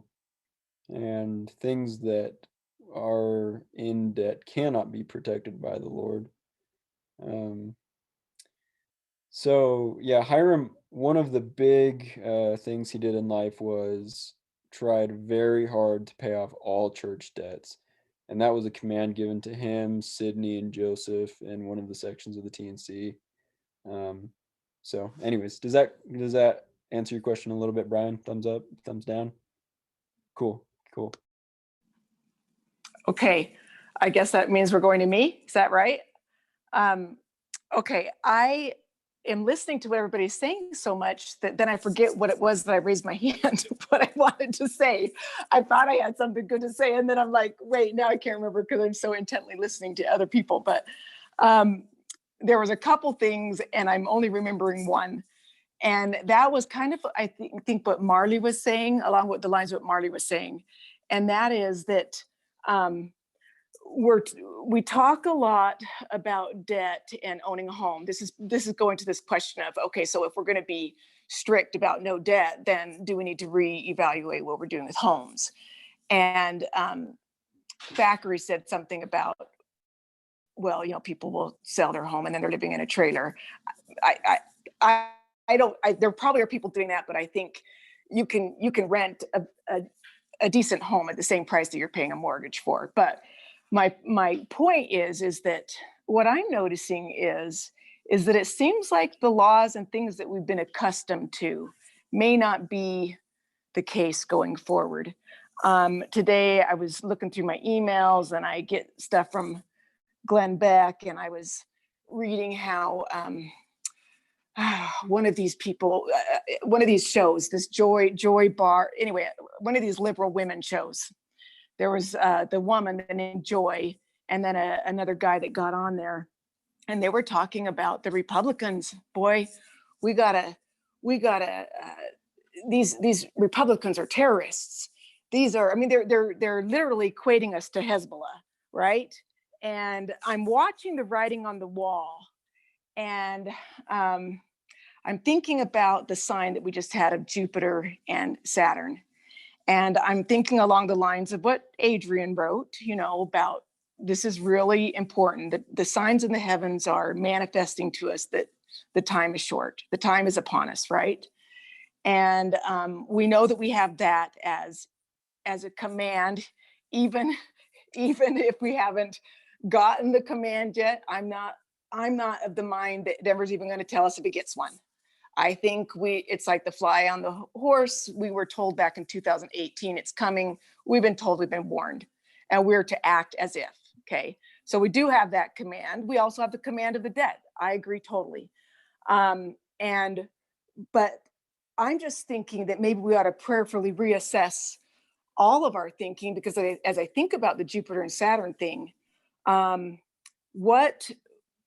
what we know happened was that on election day is when Saturn meets the horizon, right? And we know that we're equating that with the Revelation 12 sign and Lucifer coming to the earth. And if you read that chapter, he unleashes his wrath on the saints.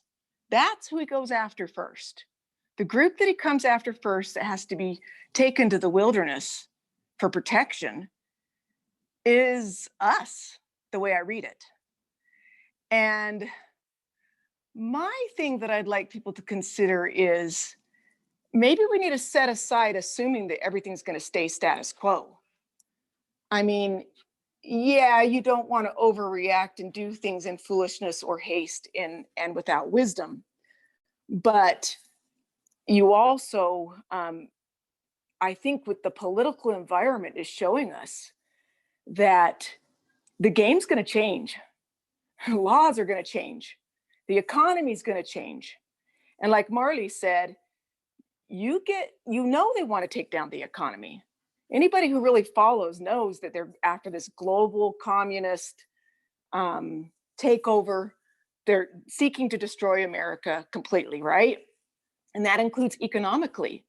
And I'm going, I personally don't trust these people. These people are talking about now labeling me because I supported Trump as if I need to be re-educated and sent to a camp.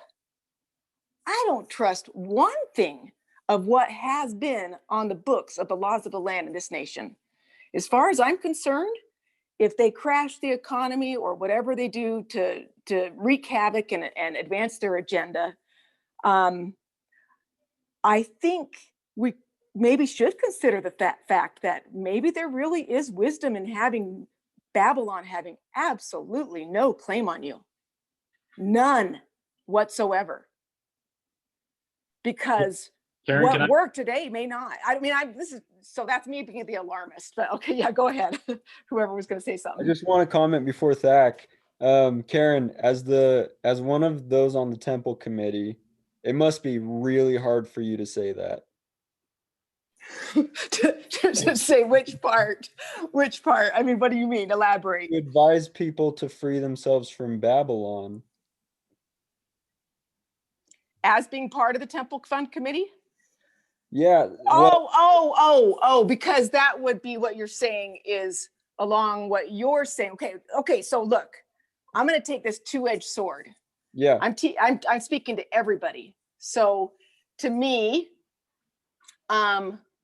because when I read Adrian, when I read your excellent post, I was very much, yes, that's true. You are, meeting the demands of the people, right? I mean, the demands of the creditors, which you are following the laws, right? So I agree. I am not disputing that. And I am for sure wanting people to remember how important the temple fund is. But as I'm listening also to Chris and Jeff's and Thackeray and Marty and everybody on here, the reason I bring up the house is because I want to say also on that, well, let's be true to what we're saying. If you're going to say get out of debt, then you've got to, if that is the message, and if that is what we're saying God wants us to do, then you got to look at it all the way across the board. You can't just pick and say. And then now the reason why I'm going to say this also is because I am concerned. I do have concern that if people take this to the point where they say, well, we're never going to pay anything until we're completely out of debt of our mortgages, then nobody will be contributing anything except for people that are the age of my husband and me, because we're that age, right? And it's just not going to happen unless the Lord provides another way. So I'm kind of trying to address to everybody. I'm not really giving an answer. I am saying the temple is absolutely important. They're all commands. If you're going to go the debt elimination thing, I think everybody in this movement, I agree that if you have debt, you need to figure out, and I'm not talking house debt here. I'm just saying with that initial concept of if you have debt, we should not be having car and all this other kind of debt. You can, but I think it's unwise. But if you're going to carry it to its fullest, then we need to consider the fact that perhaps the way Babylon operates, if Satan really wants to come after us, maybe that's the way he's going to come after us. And maybe that's why you guys are feeling inspired to do this. And it's hard what you're saying. It's hard what you're saying. And I don't want money not coming to the temple. I do not want money not coming to the temple, not because of me, but just because I know how important it is and it's got to get done. But if people are going to take this approach, then I guess what I'm saying is, then sell your homes and rent, because to not give to the temple until your house is paid off, I can't say I feel okay about that. I don't know if that's making sense. And as far as for like Nate and like my daughter, Nate, I don't know if you go by Nate or Nathan, but I call you Nate. The fact that we've had these homes that increased by several $100,000 or whatever. Well, how do you not know that the Lord didn't do that so that you could now sell while the market is good before it crashes, so that you actually do have something to do with that later on, and then you just rent now and sit on that? I mean, I'm just throwing out all kinds of stuff, guys. I don't know. I don't have Hey, the Mom. answers. Yeah. Hey, can I make a comment? This is McKay and Brandon Johnson. Just to point out, just in case like this is kind of redundant, but so our personal scenario might relate and be helpful to some of you who this is kind of a new thought. We have been renters forever and felt like we were able to say that we provided for our family, put a roof over their heads. We wanted to put like the temple first, tithing first, and then we felt very inspired that we needed to buy a home and it was really uncomfortable for us. Just recently, that was 2 years ago, we have felt like in order for us to be able to interpret the scriptures the way the Spirit has personally led us to read them, which is very similar to this group, on top of, in order for us to not be a burden so that more money can go to the temple. Because we're so young, we worry that if something did happen to the market or something went wrong, we would be under and we would be in debt again. And if we could sell our house now, we could actually be blessed and feel like it was inspired and we made money on it. And now we could turn and help the temple, help others, save a little bit for ourselves to have, you know, a home to buy when we know where we're going, if we're invited. And to us, we view it as for the temple, because you're going to bring a lot of like pestilence coming in when we're trying to all pay off each other's debts and take care of the poor. And I'm making myself in a situation where I'm now at risk to becoming poor. Does that make sense? Like a very probable way in which I become an extreme burden to everyone. And so to me, I'm viewing it as the sooner I can sell our home and get in a situation where we can still rent, we can still provide for our family, it's not going to be that big of a cost difference for us, then we can start paying tithing the way that we see the scriptures saying more accurately, and we can feel like we can also take that money and start giving to the poor, start giving to the temple, and not be a burden. So I don't know, that's kind of redundant, but this is just kind of an idea of like, I don't think that's for everyone. It's just, we are a very specific personal group, but this is just something that has been on our hearts and minds. And I thought I would share just because there's a lot of other young people that are thinking through what that would look like. And anyways, I hope that's made sense. Yeah, that was super helpful. And my wife and I have been having similar conversations where it's like, you know, do we sell our home so that we can be totally out of debt and begin to contribute tithing and give to the temple? And, you know, it's something that I think is worth considering. But yeah, I think what you said, you know, a lot of us can relate with and makes a lot of sense. So to Karen's point, and also to the Johnsons, as far as like, you know, what we've kind of been talking about is, you know, if you have debt, should you reevaluate? What are the things that you could relieve yourself from debt with, or what could you live without, stuff like that. Anyway, there's a quote that I want to read. And this is from the Heavens Are Open, Therefore There's Work to Do, March 2020 talk. Denver says, I know of no way to flee Babylon other than to pay her what she values. She values money above all else. Babylon believes you can buy anything in this world for money. It is by giving to Babylon what she values that we prove our heart is not set upon her values. Heart set upon Babylon, mourn parting with her money. We should willingly give to her due and redeem land to build Zion. So, I mean, obviously, like one of the ways to satisfy Babylon is to pay her. But the other thing that kind of stuck out to me is I don't consider myself a lover of money. I used to be. You can ask Chris about that. Like really, really bad.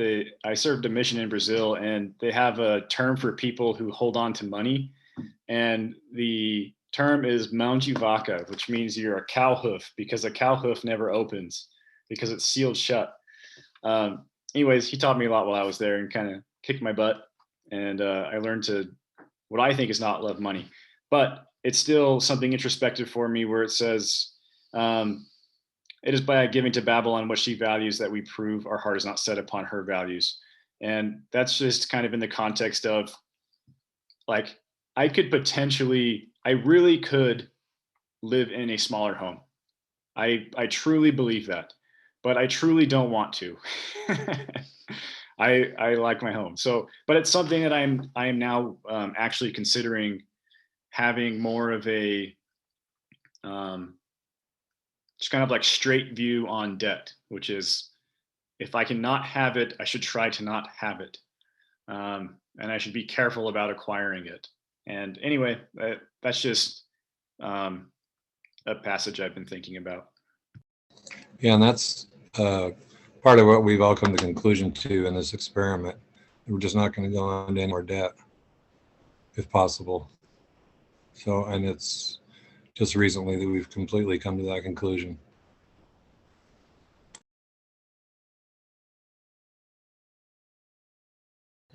So one of the things, like just as a casual observer, that's been beautiful for me just to watch is I've seen your hearts knit together in unity just on this call, but it's not because like some sentiment of you guys being friends forever. I don't actually think that's what it is. I think it's alignment around the discovery of truth, right? And the pursuit of what is most holy and most righteous. I mean, I think like when the Lord gave us the covenant, right, he addressed us all as one. And I think the fruit that I'm seeing as I look at this is a group of people that are striving to become one amongst themselves. I think like whether it's through debt reconciliation or however that ends up happening, like that process of becoming one with our hearts knit together in unity is exactly what we need to become for Zion. Like we need to. And then obviously on top of that, we're going to have to learn how to be in a community together, work together, trust each other. I mean, love each other, all of that. But it seems to have come here as it's been aligned to truth as you understand it, which is, it's beautiful. And I love y'all for it. Thank you for sharing tonight. This is freaking awesome. Okay, I'm going back on mute.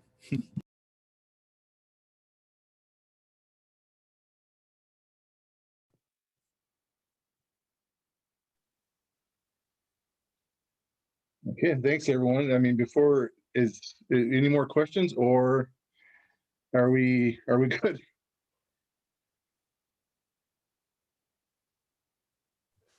I just want to say thanks again. I mean, this is like needed.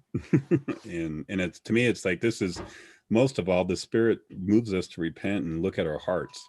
And so if we walk away from this looking at our hearts and looking to look to him, I mean, because Adrian said this on here too, each one of our that we're all indebted to the Lord. And even if we get out of debt financially, we're completely in debt spiritually still. So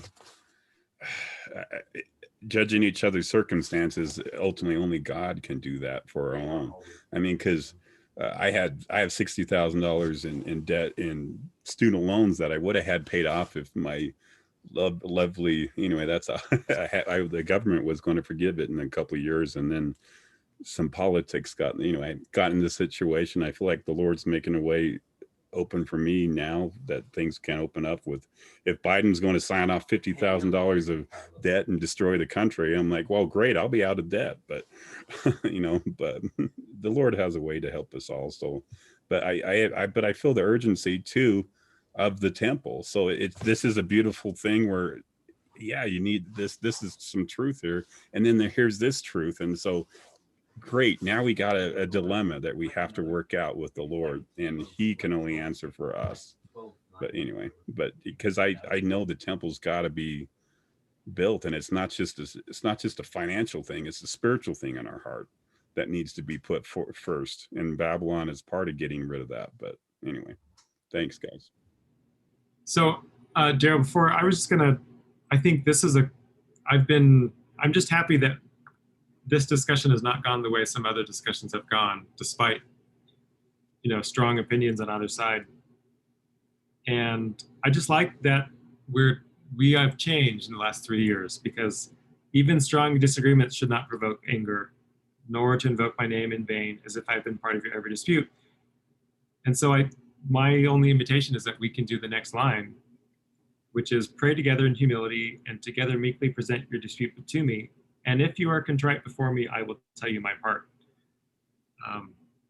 I would love if we could all pray about this together, and I would love if we could grab some more revelation and some light, because this is worth, these sorts of situations are worth having light and answer and truth from God.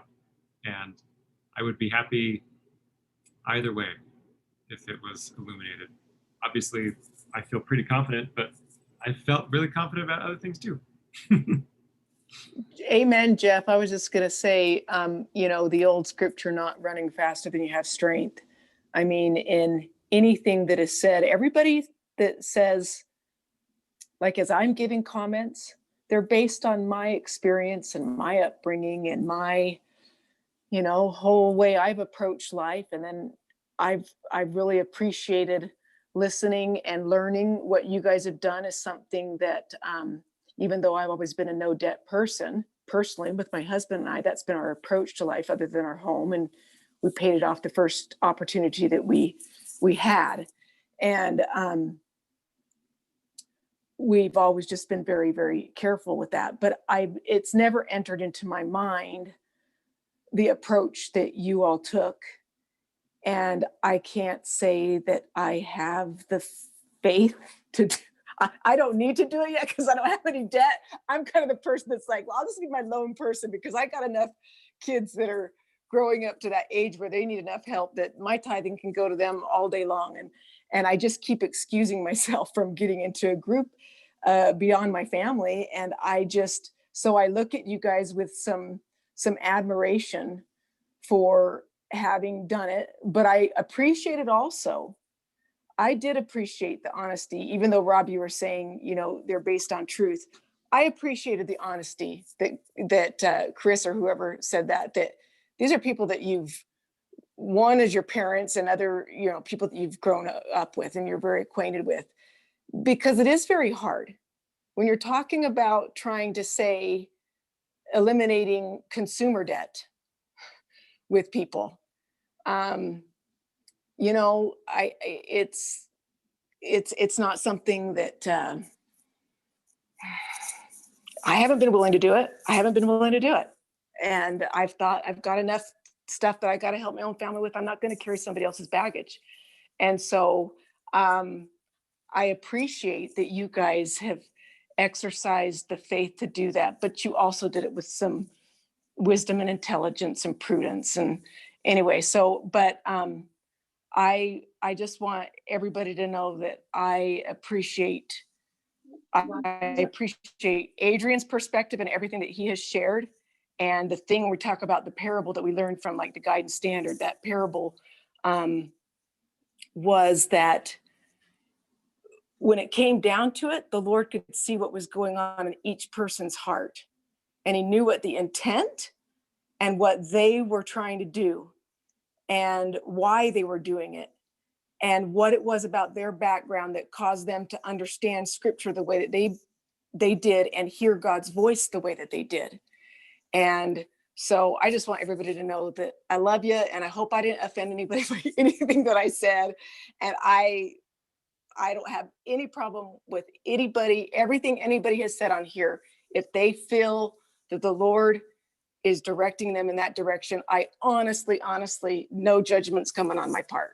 I just had to say that because I come across often very judgy, and I just felt like I needed to say that. So thanks. Thanks, Karen. And thank you everyone else too. Chris, David, Jeff, Zach, all those who participate. I really, sure I'm forgetting others too, but I really appreciate the conversation that we had tonight. I appreciate everyone sharing their view. I really believe that for the most part, we all are trying to strive to know the Lord, right? We are all trying to better strive to be like him. And that's the most important thing right now. So I appreciate these conversations. And with that, just have a good weekend and have a good night.